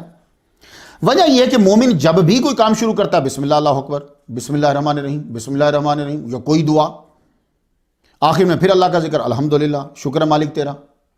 یہ اس کی عادت ہوتی ہے مومن کی. اس وجہ سے شیطان کو نہ کھانا ملتا ہے اور نہ سونے کو ملتا ہے، نہ پہننے کو ملتا ہے. اب آپ جتنا سن رہے ہو اپنے خبیث جن کو تھکا دو، ہنا دو. کیسے؟ احیاء العلوم جلد 3 صفحہ 29. حضرت قیس بن الحجاج حمیری رحمۃ اللہ علیہ فرماتے ہیں کہ میرے شیطان نے مجھے بتایا کہ میں جب تجھ میں داخل ہوا تھا تو میں کتے کے چھوٹے پلے جتنا تھا، اور آج چڑیا کی مانند ہوں، چھوٹا ہو گیا ہوں میں. میں نے پوچھا ایسے کیسے ہوا؟ شیطان بولا آپ کی ہر وقت کی تلاوت کلام پاک نے مجھے کمزور کر دیا. وہ ہر وقت قرآن پڑھتے رہتے تھے، قرآن پڑھتے. تو آپ اپنے شیطان کو کمزور کر سکتے ہو، تھکا سکتے ہو، قرآن مجید پڑھتے رہو یا ہر شے کی دعا یاد کر لو. اور اگر یہ سب نہیں ہو رہا تو بسم اللہ تو آتی ہے نا بھائی. ہر کام سے پہلے بسم اللہ بسم اللہ بسم اللہ. میں ایک بات بتاؤں آپ کو، اب تو بزرگوں سے ملنا چھوڑ دیا ہے، بزرگوں کے پاس بیٹھتے نہیں. ماں باپ کے پاس بیٹھے بھی ہوں تو بھی ہم سل کے اوپر ہوتے ہیں. وہ تو ماں باپ کے پاس تب جاتے ہیں جب بجلی چلی جائے یا وائی فائی چلا جائے. پرانے دور میں بیٹھتا، میں اب بھی بوڑھوں کے پاس ہی بیٹھتا ہوں. بسم اللہ بسم اللہ بسم اللہ. یہی دادی نانی کرتی تھی نا. کوئی یاد آیا کسی بندے کو؟ بسم اللہ بسم اللہ بسم اللہ. شیطان کو تو ویسے ہی تھکا دیتے تھے وہ. تو معلوم ہوا کہ آپ قرآن مجید کی زیادہ تلاوت کر کے اپنے ساتھی شیطان کو مغلوب رکھ سکتے ہیں. ایک مومن کے پیچھے ایک خبیث جن نہیں، کئی خبیث جن لگے ہوتے ہیں بھائی. آپ ایک جن کو رو رہے ہو، کئی خبیث جن آپ کے پیچھے لگے ہوتے ہیں. میں نے بچپن میں ایک دفعہ ایک کتاب میں پڑھا تھا کہ 160 فرشتے صرف آپ کی حفاظت کے لیے اللہ نے آپ کے سر کے ارد گرد رکھے ہوتے ہیں، ورنہ یہ جن آپ کو اٹھا کے لے جائیں. مجھے آج سمجھ آئی تحقیق کرتے ہوئے. جی آپ اپنے آپ کو ایسے ہی، آپ بڑی بلا ہو، آپ حضور کا کلمہ پڑھنے والے ہو، تمہاری تو Z+ جو ہے وہ سیکیورٹی ہے جناب. آپ کبھی اپنا مقام تو سمجھتے مسلمانوں، خدا قسم آپ نے اپنا مقام سمجھا ہی نہیں ہے. اپنے آپ کو ذہنی طور پر ہر لحاظ سے دوسروں کا غلام بنا لیا. تم تو سید الانبیاء کے امتی تھے یار. اب یہ ایک جن ہے جس کا نام ولہان ہے. یہ کیا کرتا ہے؟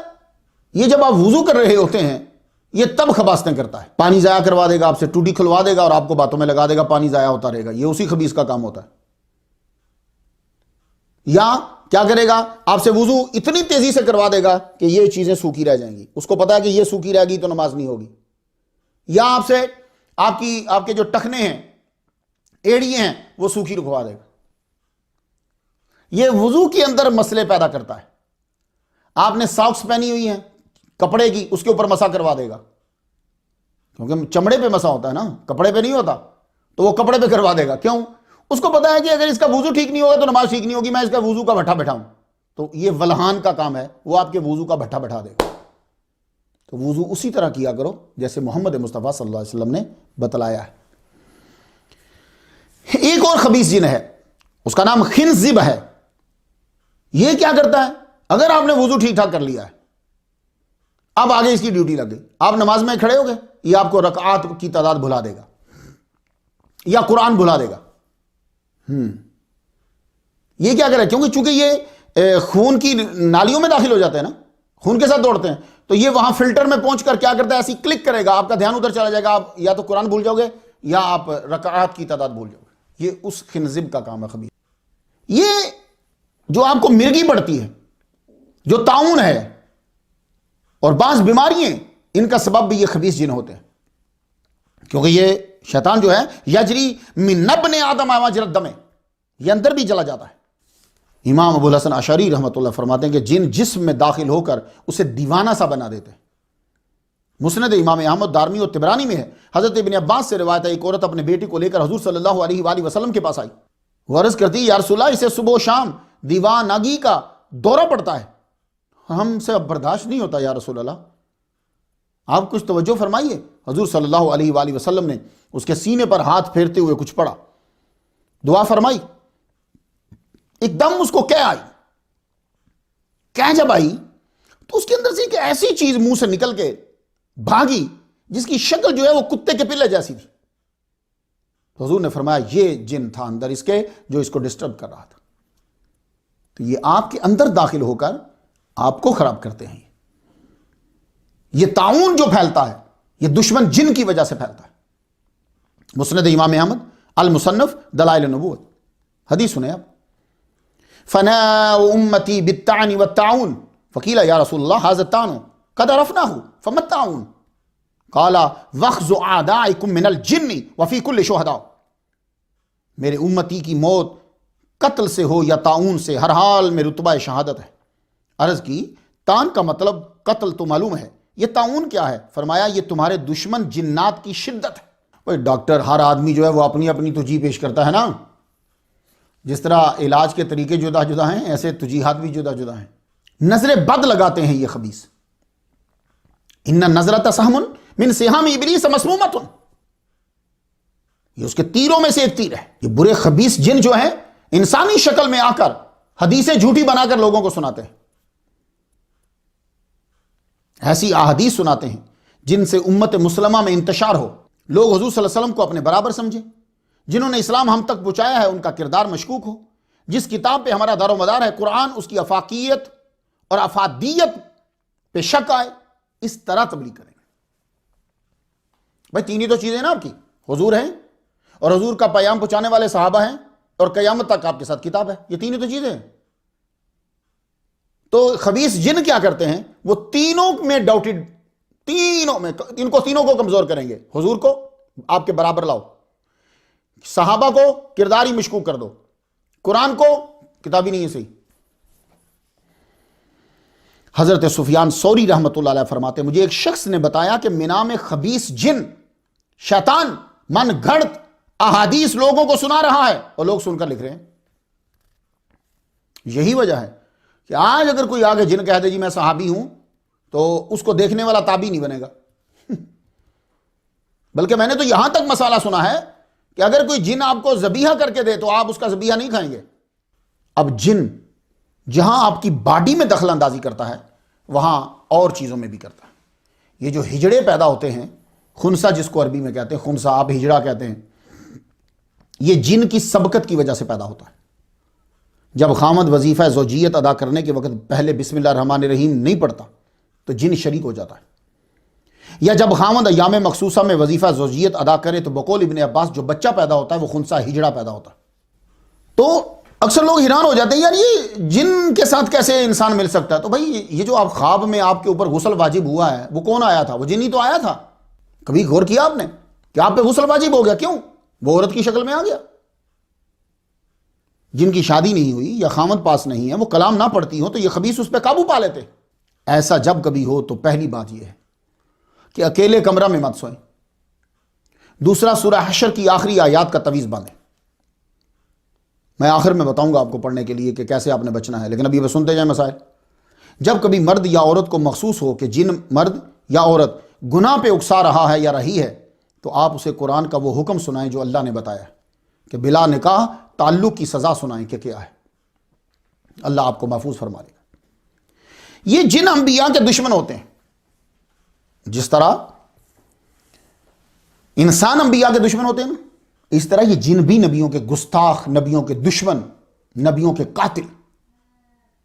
پہلے آیت سنیں، سورۃ الانعام آیت نمبر 112۔ وَكَذَلِكَ جَعَلْنَا لِكُلِّ نَبِيٍّ عَدُوًّا شَيَاطِينَ الْإِنسِ وَالْجِنِّ، اور اس طرح ہم نے ہر نبی کے دشمن بہت سے شیطان پیدا کیے، انسانوں سے، جنوں سے۔ معلوم ہوا کہ نبی جب دین کی تبلیغ شروع کرتا ہے تو انسانوں کے ساتھ جن بھی دشمنی میں ساتھ ساتھ ہوتے ہیں۔ دیکھ لیجیے حضور صلی اللہ علیہ وآلہ وسلم کے جب قتل کے منصوبے بنتے تھے تو شیخ نجد ہی تو بیچ میں بیٹھا ہوتا تھا۔ شیطان شیخ نجد کے بوڑھے کی شکل اختیار کر کے آ جاتا تھا۔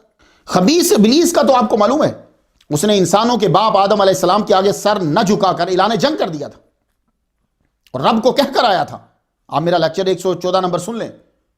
یہاں ایک جملہ بتاتا ہوں، سورہ 7 کی آیت نمبر 82 سے۔ کیا کہا تھا اس نے؟ قال فبعزتک لاغوینہم اجمعین، اے اللہ تیری عزت کی قسم ہے۔ دیکھو رب کی عزت کرتا ہے تو لفظوں پہ دھیان نہیں دیتے، عمل پہ دھیان دیتے ہیں۔ آج کل تمہیں سارے لوگ دھوکہ دے رہے ہیں، سیاسی ہوں یا مذہبی رہنما ہوں، وہ لفظوں سے تمہیں دھوکہ دیتے ہیں۔ تو اب یہ دیکھو کیا کہہ رہا ہے، اے اللہ تیری عزت کی قسم ہے میں ساروں کو گمراہ کروں گا۔ عزت اللہ کی کر رہا ہے، کام اللہ کے خلاف کر رہا ہے۔ اس وقت تمام برے بندوں اور برے جنوں کا یہ سردار ہے، یہ خبیث۔ تو یہ کن کو گمراہ کرنے میں لگا ہوا ہے؟ کن کو گمراہ کرنے میں لگا ہوا ہے؟ یہ سیلمے کے آگے نہیں بیٹھا ہوتا، یہ کلب کے آگے نہیں بیٹھا ہوتا، یہ جوئے خانے کے آگے نہیں بیٹھا ہوتا، یہ مسجد کے آگے بیٹھا ہوتا ہے۔ جی کیوں؟ یہ کہہ کر آیا ہے لَأَقْعُدَنَّ لَهُمْ صِرَاطَكَ الْمُسْتَقِيمَ، میں لام تقید بنون سکیلا، میں ضرور بیٹھوں گا صراط مستقیم پہ۔ جی تو اس کو سیلمے میں بیٹھنے کی ضرورت ہی نہیں ہے، یہ مسجد کے آگے بیٹھے گا۔ یہ کافر جن، مشرکین یہ کافر جن مشرکین کو اکساتے کہ حضور کو قتل کرو، ان سے لڑو۔ حضرت عباس بن عامر بن ربیعہ رضی اللہ تعالیٰ عنہ فرماتے ہیں کہ میں ایک روز حضور کے ساتھ تھا، ایک آواز آ رہی تھی محمد کے خلاف لڑو، محمد کے خلاف لڑو، نعوذ باللہ۔ تھوڑی دیر میں ایک دھماکے کی آواز آئی، میں نے عرض کیا یا رسول اللہ یہ آواز کیسی ہے؟ حضور نے فرمایا وہ جن جو کفار کو میرے خلاف بھڑکا رہا تھا اسے ایک مسلمان جن نے مار دیا، یہ دھماکہ اسی کے مرنے کا۔ اللہ اکبر جل شانہ۔ یہ خبیث جن آپ کے درمیان خصوصاً میاں بیوی کے درمیان لڑائی کو ہوا دیتے ہیں، یہ ان کا پسندیدہ مشغلہ ہے میاں بیوی کو لڑانا۔ یہ سب غور سے سن لو، جب گھر میں میاں بیوی آپس میں تھوڑی سی بات شروع ہوتی ہے یہ خبیث اس کو ہوا دیتا ہے، یہ عام اس کا کام ہوتا ہے۔ تو جب بھی دو آدمی وہ میاں بیوی ہیں یا دو دوست ہیں، جب وہ باس و مباحثہ کر رہے ہوتے ہیں نا، تو نے یہ کیا، تو نے وہ کیا، وہ چاہے سیاسی ہو یا مذہبی ہو یا کوئی بھی ہو، یہ بیچ میں بیٹھا ہوتا ہے، یہ بیل بجاتا ہے، ٹلی نا ٹلی، یہ اس کے پاس ایک چیز خاص قسم کی ہوتی ہے فریکوینسی، یہ اسے بجاتا ہے۔ اس کے بجانے سے نا آپ تیز ہو جاتے ہیں، پھر اور تیز ہو جاتے ہیں، غصے میں شدت آ جاتی ہے، گفتگو سنگین ہو جاتی ہے، پھر بات ہاتھا پائی، قتل و غارت اور طلاق تک چلی جاتی ہے۔ میں آپ کو بتاؤں گا ان سے کیسے بچنا ہے، ابھی آپ سنتے جائیں کہ یہ کہاں کہاں ہوتا ہے، تاکہ پھر میں آپ کو چیزیں دے دوں تو آپ اس کو استعمال کریں۔ یہ جنات چوری بھی کرتے ہیں، اکثر گھروں سے چیزیں غائب ہو جاتی ہیں۔ یہ سب کی بات نہیں میں بتا رہا آپ کو، ان کے اندر بھی بڑی نسلیں ان کے اندر ہیں، بڑی قسمیں ہیں ان کے اندر۔ تو یہ جنات چوری بھی کرتے ہیں۔ بخاری شریف کتاب الوکالت، میں چیپٹر بتاتا ہوں تاکہ آپ جا کے خود ڈھونڈ لیں، خلاصہ سنیے ذرا۔ فطرانے کا مال ہے، تب سارے آ کے زکوٰۃ بھی جو بھی ہوتی تھی وہ حضور پاک کو دیتے تھے، حضور پھر آگے تقسیم کرتے تھے۔ فطرانے کا مال جمع ہوا تو حضور صلی اللہ علیہ وسلم نے حضرت ابو ہریرہ رضی اللہ تعالیٰ عنہ کو، ان پہ میں تفصیل سے تقریر کر رہا ہوں، ضرور سنیے گا اسے۔ تو ابو ہریرہ رضی اللہ تعالیٰ عنہ کو مقرر فرمایا، رات کو اچانک ان کے پاس ایک آدمی آیا اور یوں فطرانے میں سے، وہ گندم یہی چیزیں ہوتی تھیں نا، وہ یوں بھر کے نا جانے لگا۔ آپ نے اس کو پکڑ لیا، فرمایا میں تمہیں رک، صبح تجھے حضور کے سامنے فجر کی نماز میں پیش کروں گا۔ وہ تو فجر کی نماز سب حضور کے پیچھے پڑھتے تھے، تجھے پیش کروں گا، رک ابھی۔ وہ منت سماجت کرنے لگا، نہیں نہیں نہیں نہیں نہیں نہیں نہیں، انی محتاج وعلی عیال ولی حاجت شدیدۃ، میں بڑا محتاج ہوں، میرے بہت سارے بچے ہیں اور سخت ضرورت ہے، مجھے چھوڑ دو۔ صحابہ کرام بڑے رحم دل ہوتے تھے، کو حضور کی طرف سے کوئی اتنا سختی کا آرڈر بھی نہیں تھا۔ کہا اچھا محتاجوں کے لیے تو یہ ہے، ٹھیک ہے لے جا، تو کیونکہ فطرانہ محتاجوں میں ہی بانٹنا ہوتا ہے نا، جا چلا جا۔ فجر کی نماز پڑھنے کی تو حضور نے دور سے دیکھتے ہوئے کہا، حضور نے پوچھا یا ابا ہریرہ ما فعل اسیرک البارحہ، گزشتہ رات تمہارے قیدی نے کیا کیا تھا؟ بنا سنے پہلے بتا دیا، معلوم ہوا غیب کا علم تھا حضور صلی اللہ علیہ وسلم کو۔ ابو ہریرہ نے یا رسول اللہ، اس نے سخت حاجت مندی اور بچوں کا رونا رویا میرے سامنے، مجھے رحم آیا، میں نے چھوڑ دیا۔ آپ نے فرمایا وہ تم سے جھوٹ بول کر گیا ہے، وہ پھر آئے گا، تو کل کیا ہوگا حضور نے بتا دیا۔ وہی ہوا، رات کو وہ آیا، جو ہی گلہ اٹھانے لگا آپ نے پکڑ لیا، اس نے وہی بہانے بنائے، مگر گریہ زاری بڑھا دی اس نے، اور یہ کہا یہ آخری بار ہے، اب میں نہیں آؤں گا۔ تو وہ رویا جب زیادہ نا تو صحابہ کے دل بڑے نرم ہوتے تھے، یہ تو کافر قیدیوں کو روتا دیکھ کر رسیاں کھول دیتے تھے، تو اسے چھوڑ دیا، چل آخری بار ہے۔ صبح جب پہنچے تو حضور صلی اللہ علیہ وسلم نے پھر دور سے دیکھتے ہی کہا ما فعل اسیرک، عرض کی یا رسول اللہ مجھے رحم آ گیا، وہ بولا اب نہ آؤں گا اس لیے چھوڑ دیا۔ آپ نے فرمایا جھوٹ بول گیا ہے، پھر آئے گا آج۔ تیسری رات بھی وہ آ گیا، جوں ہی غلہ اٹھانا شروع کیا تو آپ نے پکڑ لیا، فرمایا اب تو حضور کے پاس گیا۔ کہنے لگا سنو میں تمہیں ایک خبر بتاتا ہوں، اس چیز سے تمہیں بہت فائدہ ہوگا۔ کیا؟ کہنے لگا کہ آیت الکرسی جو ہے وہ تم پوری پڑھ لیا کرو بستر پر لیٹنے سے پہلے، ایک نگراں فرشتہ اللہ تعالیٰ کی طرف سے تمہاری حفاظت کرتا رہے گا اور صبح تک شیطان تمہارے پاس نہیں آئے گا۔ صحابہ کرام خیر کے لیے بڑے لالچی تھے، یہ لفظ لالچی استعمال کر رہا ہوں، مجھے استعمال نہیں کرنا ہے، لیکن چونکہ خیر کے ساتھ اس لیے کر رہا ہوں، حریص، خیر مل جائے، وہ تو جان تک قربان کرنے کو تیار ہو جاتے تھے۔ تو حضرت ابو ہریرہ کی تو بڑی ہی طلب رہتی تھی کہ مجھے زیادہ سے زیادہ دین کی چیزیں مل جائیں۔ وہ آیت الکرسی کا سن کر وہ پھر اسے چھوڑ دیا، وہ چلا گیا۔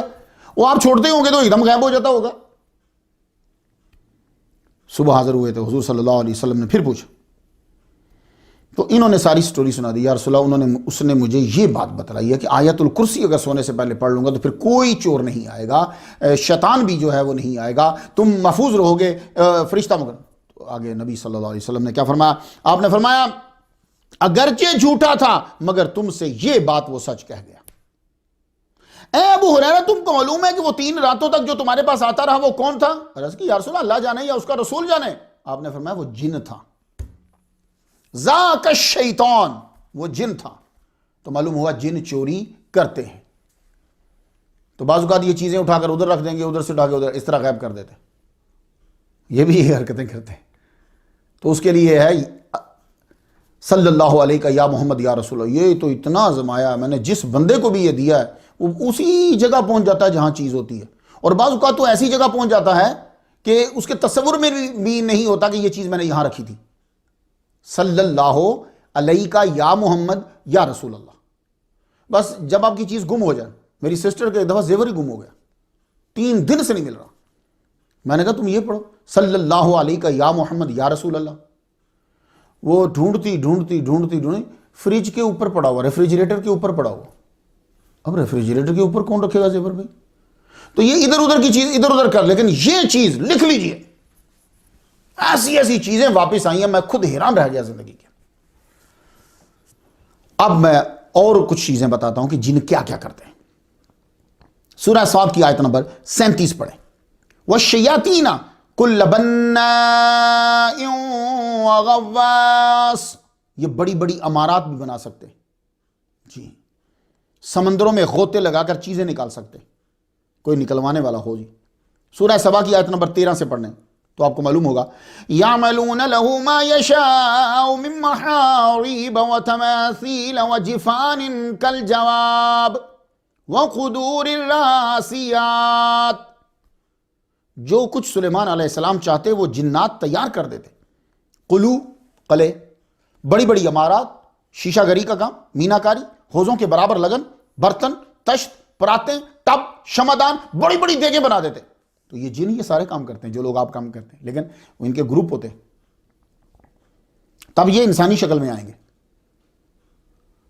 ایک جسم کو دھاریں گے. جن وزن اٹھا کر لا سکتا ہے. سورۃ النمل کی آیت نمبر 39 پڑھنا چاہتا ہوں. میں آپ کو حوالے دیتا جا رہا ہوں اور امید کرتا ہوں کہ آپ یاد کریں گے. قال عفریت من الجن انا آتیک بہ قبل ان تقوم من مقامک وانی علیہ لقوی امین. ایک قوی ہیکل جن کہنے لگا آپ اپنی مجلس سے اٹھیں, اس سے پہلے میں تخت کو آپ کے پاس لا دیتا ہوں, میں طاقتور ہوں اور امین ہوں. معلوم ہوا جن اندازن 4398, ویسے 4498 بھی ایک جگہ لکھا ہے, کلومیٹر کا سفر کر کے وزندار چیز اٹھا کر لا سکتا ہے. کیونکہ اس وقت آپ جیروسلم میں تھے, جیروسلم سے یمن جانا تھا, تو جانا اور آنا دونوں بنتے ہیں 4498 یا 4398 کلومیٹر. رستے میں فرق پڑ جاتا ہے 100-200 کا. اس آیت سے یہ تو پتہ چل گیا کہ عفریت, یہ جن جو ہے یہ سفر کرے کہ جائے گا, آئے گا اور وزندان چیز کو اٹھا کر لے آئے گا. لیکن یہاں یہ بتانا چاہتا ہوں کہ جن انسان سے طاقتور نہیں ہے. سب سے بڑے طاقتور جن سے انسان عالم کی طاقت زیادہ ہوتی ہے. سلیمان علیہ السلام نے جن سے تخت نہیں منگوایا.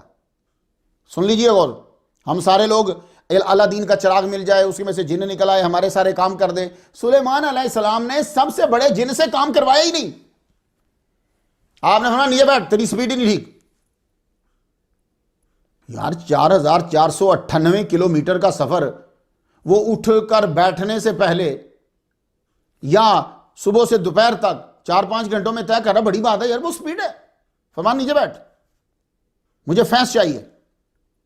تو قرآن کیا کہتا ہے؟ ایک زبور کا عالم بولا میں لاؤں گا آپ کی آنکھ جھپکنے میں.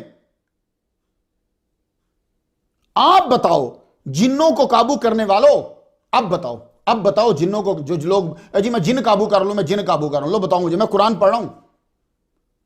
آپ سب لوگ جن قابو کرنے میں لگے ہوئے ہو. سلیمان علیہ السلام کہہ رہے ہیں جن کو نیچے بیٹھا, تیری سپیڈ ہی نہیں ٹھیک. اب ایک عالم جو اس دور کا عالم دین ہے, جو زبور کا تھوڑا سا علم رکھتا ہے, وہ تھا قال الذی عنده علم من الکتاب اور وہ کتاب قرآن نہیں ہے، وہ زبور ہے۔ وہ کہہ رہا ہے کہ میں 4498 کلومیٹر کا سفر جو ہے وہ پلک جھپکنے میں، ٹوئنکلنگ ود ون این آئی، پلک جھپکنے میں طے کرتا ہوں۔ اللہ کے بندو، تم لوگوں سے پہلے بھی لوگوں ہی کی وجہ سے یہ جن چوڑے ہو گئے تھے۔ یہ جنوں کو تم نے چوڑا کیا ہے، حالانکہ طاقت تمہاری زیادہ ہے، کیونکہ حضور صلی اللہ علیہ وآلہ وسلم کے اعلان نبوت سے پہلے کاہن، جادوگر اور مسافر یہ جنوں سے مدد طلب کرتے تھے۔ اس بات نے ان میں تکبر پیدا کر دی۔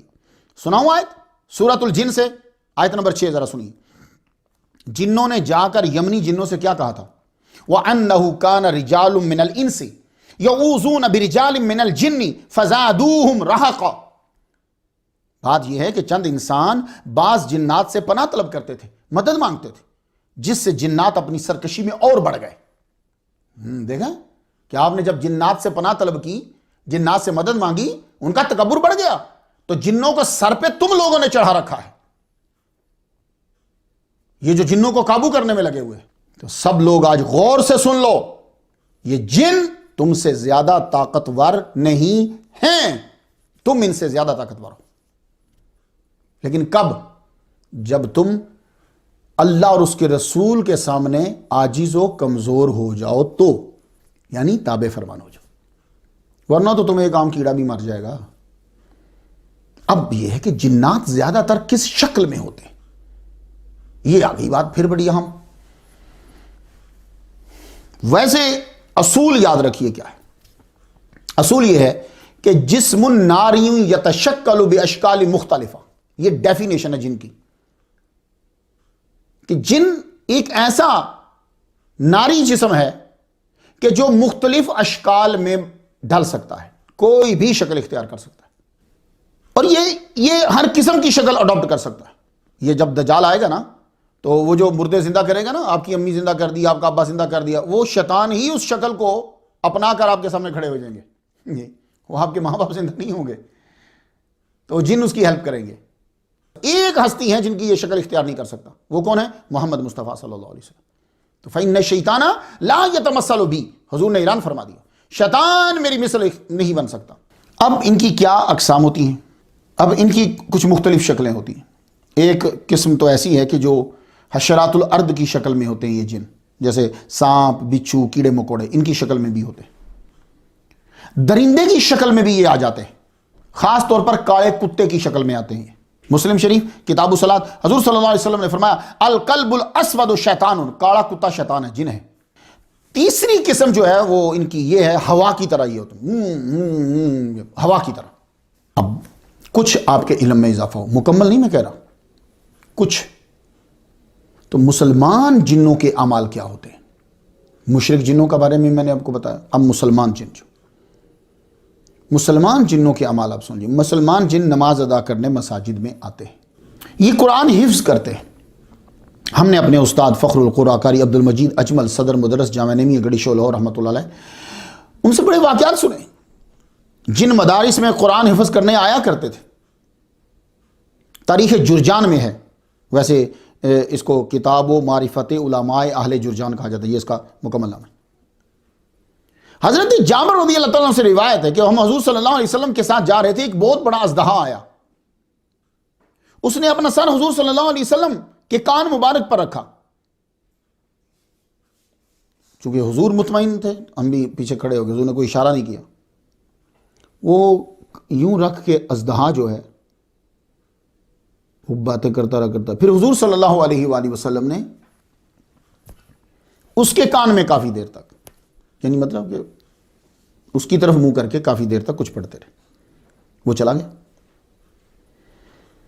تو صحابہ نے عرض کی ہم شروع میں تو ڈر سے ہی گئے تھے، آپ نے فرمایا جنوں کے ایک گروپ کا سردار تھا، وہ سورہ سیکھنے آیا تھا، وہ سورت بھول گئے تھے، میں نے اس کو وہ سورت سکھا دی۔ چونکہ یہ اصلی سانپ نہیں ہے، اس لیے آپ یہ نہیں کہہ سکتے کہ سانپ تو سنتا نہیں ہے، یہ سانپ کی شکل کو اڈاپٹ کرتا ہے۔ مسلمان جن جو ہیں وہ حج بھی کرتے ہیں، عمرہ بھی کرتے ہیں۔ تاریخ مکہ میں ہے، ابن ابی دنیا نے بھی نقل کیا ہے۔ حضرت ابو طفیل رحمۃ اللہ فرماتے ہیں کہ جن کو سانپ کی شکل میں خانہ کعبہ کا طواف کرتے ہوئے پایا، 7 چکر پورے کیے تو حضرت عبداللہ ابن صفوان نے کہا تمہارا عمرہ پورا ہو گیا، ہمارے بچے تم سے ڈر رہے، اب جاؤ۔ وہ جہاں سے آیا تھا اسی طرف واپس چلا گیا۔ حضرت عطا بن رباح رحمۃ اللہ علیہ سے بھی ایک واقعہ ہے۔ آپ حضرت عبداللہ بن عمر کے ساتھ مسجد حرام میں موجود تھے، ایک سفید اور سیاہ رنگ کا سانپ آیا اور کعبے کا 7 مرتبہ اس نے طواف کیا، مقام ابراہیم کے پاس آیا۔ حضرت عبداللہ بن عمر رضی اللہ تعالیٰ عنہ نے قریب آ کر کہا امید ہے کہ تم نے عمرہ کے حکام کر لی ہے، کچھ مجھے ڈر ہے کہ کوئی انجانے میں تمہیں مار نہ دے، تم یہاں سے چلے جاؤ۔ وہ گھوما اور آسمان کی طرف اڑ گیا۔ بھائی نیا پھڈا کھڑا ہو جاتا نا، بارہا ایسا ہوا ہے۔ میرا یہ ٹاپک نہیں ہے، میں آپ کو صرف اشارہ دیتا ہوں، آگے تحقیق آپ بھی تو کیا کریں نا، ہمارا اتنا ٹائم لمبا ہو جاتا۔ اب سانپ کے متعلق بات جب آ گئی تو اس کے احکام کیا ہے؟ ایک صاحب نے جو غالباً ناگ کی پوجا کرتے ہوں گے کہا کہ مسلمانوں کے اندر بھی سانپ کی تعظیم کی جاتی ہے۔ انہوں نے ایک اجمالی بات کو اپنا تفصیلی مذہب سمجھ لیا۔ سانپ کو مارنے کا کیا حکم ہے؟ سنیے غور سے۔ جب صحرا میں ملے، اس کا مطلب یہ نہیں کہ وہ اپنے کام میں ہے اور آپ پیچھے جا کے اس کو مار کر آؤ، جا رہے تو جانے دو، لیکن اگر آپ کو خطرہ ہو گیا تو فوراً سے مار دو۔ صحرا میں گھر میں نظر آئے تو یہاں اختلاف ہے۔ کچھ علماء کہتے ہیں مار دو، کچھ علماء کا کہنا ہے کہ اس کو 3 بار تنبیہ کرو، چلا جائے تو ٹھیک ہے ورنہ مار دو۔ میں آپ کو مسلم شریف سے حدیث سناتا ہوں، یہ موطا امام مالک میں کتاب الاستیزان کے اندر ہے، غور سے سنیے گا ذرا۔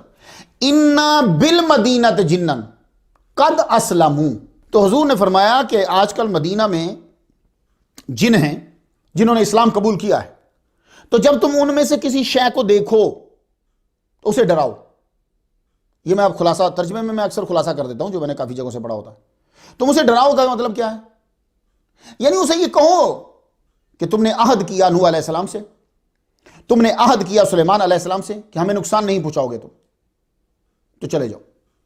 اگر وہ تیسرے دن پھر نظر آ جاتا ہے تو اب مار دو۔ باقی سب احکامات سانپ کے بارے میں انہی دنوں کے ہیں۔ جیسے ایک فرمان ہے ان رسول اللہ صلی اللہ علیہ وسلم نہا عن قتل الحیات التی فی البیوت، موطا میں ہے عن قتل الجنان الا ذت طفیتین، حضور نے منع فرمایا حیات سانپوں کو مارنے سے جو گھروں میں ہیں، مگر جو گھر میں وہ ہے ذت طفیتین جو ہے۔ اب ذت طفیتین کے میں نے 2 ترجمے پڑھے ہیں، ایک ترجمہ پڑھا ہے جن کے سروں پہ 2 نقطے ہوں، ایک میں نے اس کا ترجمہ پڑھا ہے white two with 2 white lines on its back، اس کو فوراً مار دو۔ والابتر، اور جس کی دم کٹی ہو اس کو مار دو۔ اب ان ساری چیزوں کو سمجھنا ہوتا ہے، صرف ایک چیز پڑھ کے فیصلہ سادہ نہیں کرنا۔ اب ان کو مارنے کا کیوں حکم دیا؟ فَإِنَّهُمَا يَخْتِفَانِ الْبَصَرَ وَيَطْرَحَانِ مَا فِي بُطُونِ النِّسَاءِ، یہ آنکھوں کی بینائی چھین لیتے ہیں، اور جو ماں کے پیٹ میں ہے اسے گرا دیتے، اتنے خطرناک ہوتے ہیں، مار دو ان کو۔ اب میں تلاش کرنے لگا کہیں تشریح میں مجھے مل جائے، تو ابو لبابہ کی ایک حدیث میں پڑھ رہا تھا تو اس کی تشریح میں لکھا ہوا گھروں میں پتلے سفید سانپ ہوں تو انہیں مت مارو، لیکن یہ بھی انہی دنوں میں، تو اس کو پہلے تنبیہ کرو۔ تو وہ جو گھر ہوتے تھے نا آج کل کے گھروں کی طرح نہیں ہوتے تھے، کھلے گھر ہوتے تھے، تو اس کا کہیں جاتے چلتے ایسے چلے گئے۔ ان بیانات سے یہ ظاہر نہیں ہوتا کہ ہم سانپوں کا احترام کرتے ہیں، بلکہ احتیاط تھی کہیں جن کا قتل نہ ہو جائے اور پھر آپ مشکل میں پڑ جائیں، جیسا کہ واقعات سے واضح ہوا۔ اب میں آپ کو ایک واقعہ سناتا ہوں۔ تفسیر روح البیان کے ترجمہ کرتے ہوئے شیخ القرآن والحدیث علامہ فیض احمد اویسی رحمۃ اللہ علیہ نے لکھا کہ شاہ ولی اللہ رحمۃ اللہ علیہ 113 نمبر سٹوری پہ میں بیان کر رہا ہوں، شاہ ولی اللہ رحمۃ اللہ نے ایک سانپ مار دیا، وہ تھا جن اٹھا کے شاہ ولی اللہ کو لے گئے، کہنے لگے جی قصاص، بادشاہ کے سامنے پیش کر دیا، بادشاہ جن کے سامنے، ان کو قتل کریں جی، انہوں نے ہمارا بندہ مار دیا، میں نے جن مار دیا۔ کیس کی سنوائی شروع ہوئی تو ایک بوڑھا جن آ گیا ہے، کہنے لگا جی آپ ان کو نہیں مار سکتے۔ مجھ تک ایک حدیث پہنچی ہے، فرمان پہنچا ہے جو میں نے سنا ہے، وہ کیا ہے؟ انہوں نے کہا فرمان یہ ہے کہ من قتل فی غیر ذیہ فدمہ حدر، اگر ایسے شخص کو قتل کر دیا جائے جو ایسی وضع اور لباس میں ہو جس کا قتل کیا جانا جائز ہو، اسے کوئی قتل کر دے تو اس کا خون معاف ہے۔ یہ فرمان سن کر شاہ ولی اللہ کی جان چھوڑ دی بادشاہ نے، ورنہ قصاص میں گئے تھے کیونکہ انہوں نے سانپ کو مار دیا۔ اب سمجھ آئیے آپ کو کہ تب کیوں منع کیا تھا؟ اس لیے کہ جن آتے تھے اور اسلام قبول کرتے تھے۔ اب تفسیر البیان میں سورۃ الجن کی تفسیر میں حضرت العیزا بن حریث، یاد رہے گا، العیزا بن حریث العبدی رضی اللہ تعالیٰ عنہ سے روایت ہے، محدثین نے آپ کو سکہ قرار دیا۔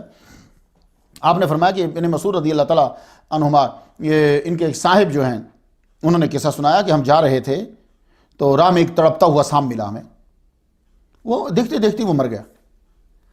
تو صفوان بن معطل انہوں نے کیا کیا کہ اپنے امامہ شریف لے کر اس کا ایک حصہ جو ہے وہ پھاڑ کے اس کے اندر اس کو لپیٹ کے دفنا دیا۔ اگلی منزل تک ہم پہنچے تو دو عورتیں آئیں، آ کے پوچھنے لگیں کہ عمر بن جابر کو کس نے دفنایا تم میں سے؟ سارے ایک دوسرے کا حیرانی سے منہ دیکھنے لگے۔ وہ کہنے لگی کہ آپ نے کسی زخمی سانپ کو دفنایا ہو؟ کہ ہاں، یہ صفوان بن معطل نے اپنا امامہ پھاڑ کر جو ہے اسے دفنایا۔ کہنے لگے وہ عمر بن جابر تھے۔ عورتیں کہنے لگی یہ وہ ہیں کہ جنہوں نے حضور صلی اللہ علیہ وآلہ وسلم پر کے ہاتھ پر اسلام قبول کیا تھا۔ یہ وہ ہیں عمر بن جابر کہ جنہوں نے حضور صلی اللہ علیہ وآلہ وسلم سے قرآن سنا تھا، آپ کے ہاتھ پر اسلام لائے تھے۔ تو مسلمان جنوں اور کافر جنوں کا جہاد شروع ہوا، لڑائی شروع ہوئی، تو یہ بیچ میں زخمی ہو گئے، مگر یہ چاہتے تھے کہ کوئی حضور صلی اللہ علیہ وآلہ وسلم کا چاہنے والا ہی مجھے دفنائے، اس لیے یہ آ کر گرے تمہارے رستے میں۔ تو صفوان بن معطل سے کہنے لگی آپ کو اگر کوئی دنیاوی غرض آپ کی ہے تو ہم آپ کی پوری کر دیں۔ آپ نے فرمایا نہیں، میں نے تو اللہ کی رضا کی خاطر یہ کیا۔ کچھ سمجھ آیا آپ کو؟ اب ایک بہت اہم مسئلہ، جنوں کی انسانوں سے شادی۔ یہ سوال مجھ سے بارہا پوچھا گیا ہے۔ پہلی بات، ان کی آپس میں تو شادیاں ہوتی ہیں، یہ ذہن میں رکھیے گا۔ ان کے اولاد آگے چلتی ہے، اس کے تفسیروں کے اندر تو بہت باتیں ملتی ہیں، لیکن میں وہی بیان کرتا ہوں جو عقل میں آ بھی تو جائے۔ ان کی شادیاں ہوتی ہیں، ٹھیک ہے، نر و مادہ ان کے ہوتے ہیں، مگر ان کے بچے جو ہیں وہ ہم سے زیادہ ہوتے ہیں۔ انسان کا ایک بچہ ہو تو ان کے 9 بچے ہوتے ہیں۔ آثار و تفاسیر و تواریخ کا مطالعہ کرنے سے یہ بھی معلوم ہوا کہ انسانوں نے جنوں کے خاندان میں اور جنوں نے انسانوں سے شادیاں کی ہیں۔ یہ جب آپ سٹڈی کریں گے تو آپ کو معلوم ہو جائے گا۔ میں ایک مثال دیتا ہوں آپ کو۔ ملکہ سبا 157 نمبر سٹوری پہ میں ان کا بیان کر آیا ہوں۔ حضرت مجاہد رحمۃ اللہ علیہ فرماتے ہیں، حضرت زہیر بن محمد فرماتے ہیں، حضرت ابن جریج، ان کا پورا نام عبد الملک بن عبدالعزیز بن جریج ہے، 70 ہجری میں یہ پیدا ہوئے تھے۔ ان کے ابا بھی بڑے فقیہ تھے، یہ مکہ میں پیدا ہوئے، حضرت عطا کے شاگرد تھے یہ۔ حضرت عثمان بن حاضر ہمیری، یہ ابن عباس کے ساتھیوں میں سے ہیں۔ یہ تمام فرماتے ہیں کہ ملکہ سبا کی والدہ جو ہے وہ جنوں میں سے تھی، با انسانوں میں سے، اماں جنوں میں سے، بیٹی ملکہ سبا، یہ بیوی بنی سلیمان علیہ السلام کی۔ ابن ابی شیبہ میں، ابن ابی حاتم نے اور نوادر الرسول نے، تینوں نے بیان کیا۔ میرے ذہن میں ایک بات آتی ہے، میں نے پچھلی سٹوری بھی بیان کی ہے لیکن اس میں نے اسے ٹچ نہیں کیا۔ یمن سے چلی ملکہ سبا، رائٹ؟ تو ان کا تخت منگانے میں سلیمان علیہ السلام کو جلدی کیوں تھی؟ کتنا سفر ہے؟ 2199۔ آگے پیچھے تھوڑا سا ہوتا رہتا ہے یار، بندے پھر لگے رہتے ہیں، یہ بات سڑکیں میں نے نہیں بنائی ہوئی۔ 2199 یمن سے چلی، جیروسلم انہوں نے پہنچنا ہے، سفر کتنا ہے؟ 2249 یا 2199 کلومیٹر۔ انسان اپنی رفتار سے بھی چلے، چلو تیز بھی چلے، ایک دن میں نہیں پہنچ سکتا، ٹھیک ہے، زیادہ ہی لگے گا نا۔ اور پھر اوپر سے جن یہ کہہ رہا ہے کہ میں تخت لے کے آ جاتا ہوں آپ کے کھڑے ہو کر بیٹھنے سے پہلے یا آپ کا محفل برخاست کرنے سے پہلے۔ وہ محفل بھی کوئی اتنی لمبی گھنٹے، چند گھنٹوں کی ہوتی تھی، آپ کہہ رہے نہیں مجھے اس سے بھی زیادہ سپیڈ سے چاہیے۔ اتنی سپیڈ کیوں چاہیے؟ اگر وہ انسان ہے تو وہ بہت دیر لگائیں گے، تو یہ جن کی سپیڈ ٹھیک ہے، 4-5 گھنٹوں میں لے کے آ رہا ہے، اب نے کہا نہیں مجھے تیز چاہیے۔ تو یہ کام ایک آدمی کو دیا، اپنے وزیر کو، آصف بن برقیہ کو، جنہوں نے پلک جھپکنے میں لا کے رکھ دیا۔ مجھے ایسا معلوم ہوتا ہے کہ ملکہ کی سپیڈ عام انسانوں سے زیادہ ہوگی، بلکہ جنوں سے بھی زیادہ ہوگی، تو آپ اس کے پہنچنے سے پہلے لانا چاہتے تھے، تو کچھ اشارہ ملتا ہے کہ ان کا تعلق نسل جن سے ہوگا، ورنہ اتنی جلدی چیز منگانے کی ضرورت کیا ہے؟ سمجھ آ گئی؟ ملکہ سبا کی والدہ جنات سے، اس پر بڑے بڑے علماء، مفسرین اور محدثین نے لکھا ہے۔ امام ترتوشی کی کتاب تحریم الفواحش کا حوالہ دیتے ہوئے جنوں پہ لکھی جانے والی مشہور 2 کتاب، یہ جتنے لوگوں نے جنوں پہ لکھا ہے نا، پہلے انہوں نے وہ کتاب پڑھی ہے، یہ دو کتابیں ہیں. کون سی؟ احکام المرجان فی احکام الجان اور لقط المرجان فی احکام الجان. یہ علامہ سیوطی رحمہ اللہ کی انہوں نے بھی اسی کا ہی خلاصہ کیا ہوا ہے. تو ابو ہریرہ رضی اللہ تعالیٰ عنہ سے مرفوع حدیث ہے کہ ان کے ماں باپ میں سے ایک جو ہے نا، سبا کے ماں باپ میں سے ایک جو ہے وہ جن ہے. ابن کثیر نے لکھا البدایہ والنہایہ میں، ملکہ سبا کے باپ نے یمنی عورتوں سے نکاح کرنے سے انکار کر دیا، تو پھر اس نے ایک جننی سے نکاح کیا، ریحانہ بتایا جاتا ہے اس کا نام. تو ملکہ سبا پیدا ہوئی. اس کا نام تلقمہ رکھا، ایک جگہ یلقمہ بھی ہے. تو بعد میں بلقیس کے نام سے مشہور ہوئی. تفسیر طبری میں بھی یہی ہے، تفسیر در منصور میں بھی یہی ہے. حکیم ترمذی ابن مردویہ نے عثمان بن حاضر الحمجری سے بھی روایت کی ہے، جو ابن عباس کے ساتھی ہیں. انہوں نے یہ لکھا ہے کہ ان کی ماں جو ہے وہ جنی ہے. ابن عساکر نے یہی خبر دی ہے. ایک کتاب ہے غمز و عیون البصائر شرح کتاب الاشباح والنظائر، اس میں لکھا ہے کہ ان بلقیس من بنات الجن ہے، وہ جن کی بیٹیوں میں سے ہے. امام قرطبی نے کہا ہے کانت ان بلقیس من الجن، ملکہ سبا جن ہے. تو اس روایت پہ لوگوں نے ضعف کا لفظ استعمال کیا ہے سعید بن بشیر کی وجہ سے، لیکن ضعف کس وجہ سے قرار دیا ہے یہ آپ کو نہیں پتا ہوتا. تو یہ بھی ایک علم ہے کہ بھئی کہاں یہ ضعیف ہے. تو پہلی بات تو یہ ہے کہ ہم ضعیف کو یہ سمجھتے ہیں کہ شاید جھوٹی ہے، نہیں یہ نہیں ہوتا. اور پھر ہم ضعیف میں ضعف کس وجہ سے ہے یہ بھی ہم نہیں چیک کرتے. تو امام ذہبی کا جملہ ہے والکلام فی حفظہ لا فی دیانتہ و عدالتہ، ان کی دیانت ایمانداری میں اور ان کے عدالت میں کوئی ضعف نہیں ہے. امام حیثمی نے لکھا ہے الجمع میں، جز اس کا 40 ہے، صفحہ اس کا 273 ہے کہ ضعیف ہیں لیکن ایک جماعت نے اس کو ثقہ قرار دیا ہے. اس طرح کے اور بھی واقعات ہیں، میں تفصیل سے بیان نہیں کرنا چاہتا. اصل مسئلہ یہ ہے کہ فقہا نے فرمایا ہے کہ جن اور انس کا نکاح ٹھیک ہے کہ نہیں ہے. یہ بات تو ہے کہ ہوتا ہے. اب ان کا نکاح ٹھیک ہے کہ نہیں ہے، تو امام مالک نے جن مرد اور انسان عورت کا نکاح کرنا ناپسند کیا ہے، حرام نہیں لکھا ہوا. اس پہ غور کیجئے گا ذرا فقہا نے کیا کہا. امام سفیان ثوری کا فتویٰ ہے کہ مکروہ ہے. امام زہری کا ایک روایت ہے جن مرد سے انسان عورت کا نکاح ممنوع ہے. حضرت قتادہ رحمۃ اللہ کا فتویٰ ہے مکروہ ہے.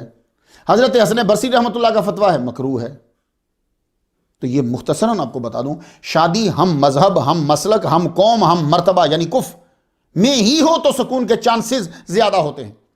اور جنوں کے ساتھ شادی شروع میں یعنی جوانی میں تو شاید کچھ فائدہ دے، مگر بڑھاپے میں انسان کے لیے تکلیف ہی تکلیف ہے، ذہناً اور جسماً بھی. اب آ جائیں اہم حصہ کی طرف. مسلمان جن تو آپ کو تنگ نہیں کریں گے، لیکن کافر جنوں سے، شیاطین سے کیسے بچا جا سکتا ہے، یہ آپ سب لوگ یاد کر لیجئے. کاغذ قلم لے کر لکھ لیں، خود بھی یاد کریں، بچیوں کو اور بچوں کو بھی یاد کرا دیں. آج کل ان سے بچنا بہت ضروری ہے. پہلے یہ کچھ شرم و حیا تھی، اب یہ آہستہ آہستہ کھلتے جائیں گے، بہت زیادہ تنگ کریں گے یہ. اور یہ چیزیں خاص طور پر انہیں یاد کرنی ہیں جو امریکہ میں ہیں، جو یورپ میں ہیں. کیوں؟ اس لیے کہ جس طرح انسانوں میں مختلف مذہب ہیں، کوئی عیسائی ہے، کوئی یہودی ہے، کوئی سکھ ہے، کوئی ہندو ہے، اسی طرح جنوں میں بھی ہے.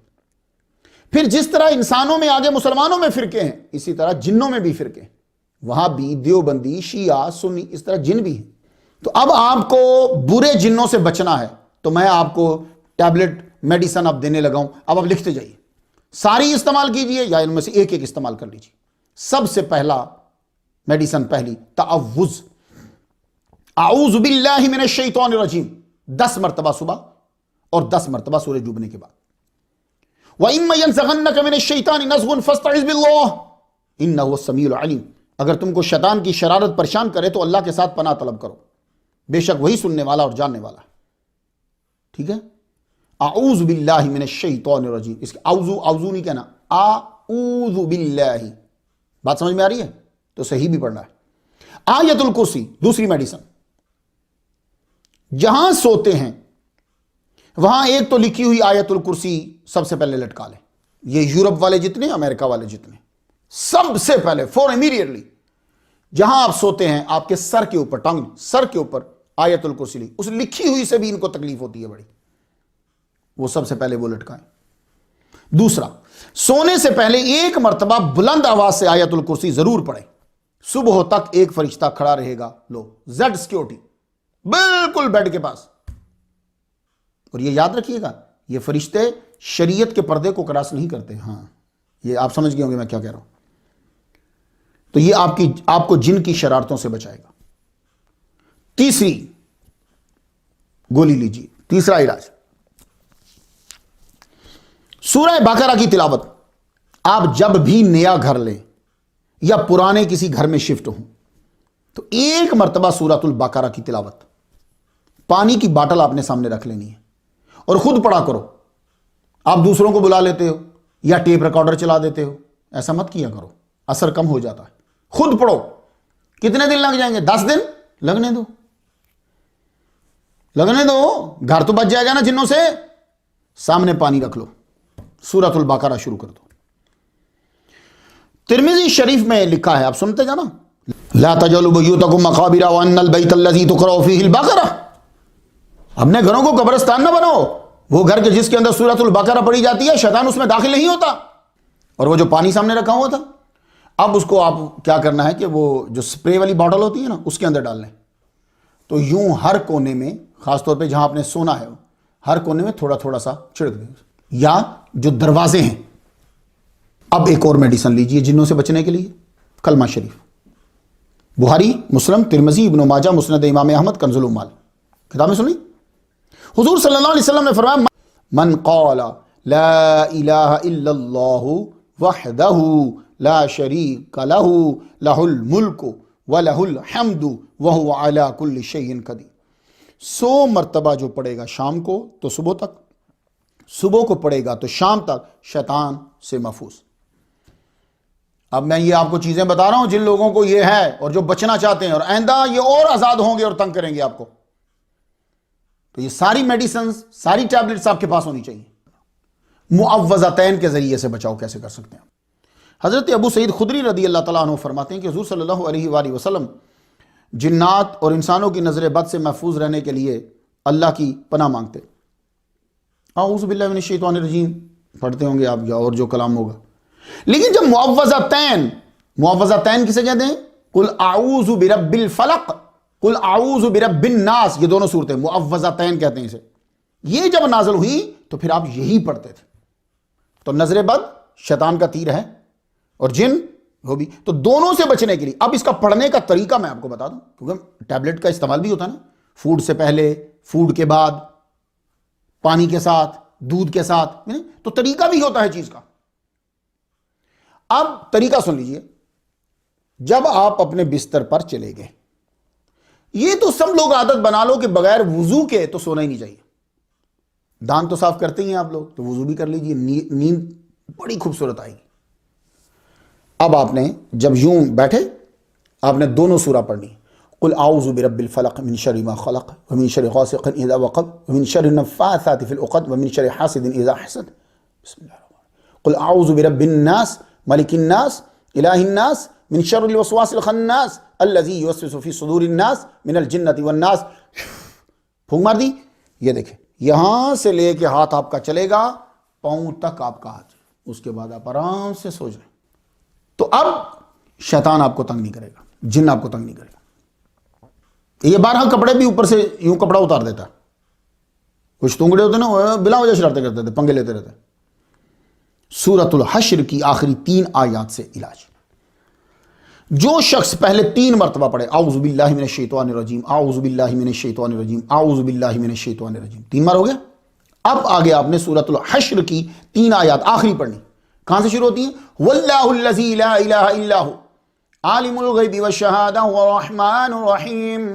واللہ الذی لا الہ الا ہو الملک القدوس السلام المؤمن المہیمن العزیز الجبار المتکبر سبحان اللہ عما یشرکون. واللہ الخالق الباری المصور له الاسماء الحسنى يسبح له ما في السماوات والارض وهو العزيز الحكيم. سن لیا آپ نے؟ تو یہ پڑھ کر، یہ جب آپ نے رات کو پڑھ لی، ہزاروں کی تعداد میں فرشتے اس کمرے کو گھیر لیں گے. ایک جگہ میں نے 70,000 پڑھے ہیں. اس سے بڑی سیکیورٹی کہاں ہوگی جناب. تو یہ 3 آیات پڑھیں، پورا کمرہ گھیر لیا فرشتوں نے. صبح تک یہ آپ کی حفاظت کریں گے، اور اگر صبح کو پڑھا ہے تو شام تک یہ کریں گے۔ جتنے لوگ سن رہے ہیں وہ جب آفس میں جاتے ہیں یہ پڑھ کے نکل جائیں۔ فرشتے 70,000 جس کی زیڈ پلس سیکورٹی جناب، سورۃ الاخلاص، اور پھر ایک اور ٹیبلٹ لیجیے، ایک اور علاج، ایک اور میڈیسن، سورۃ الاخلاص سے بچاؤ۔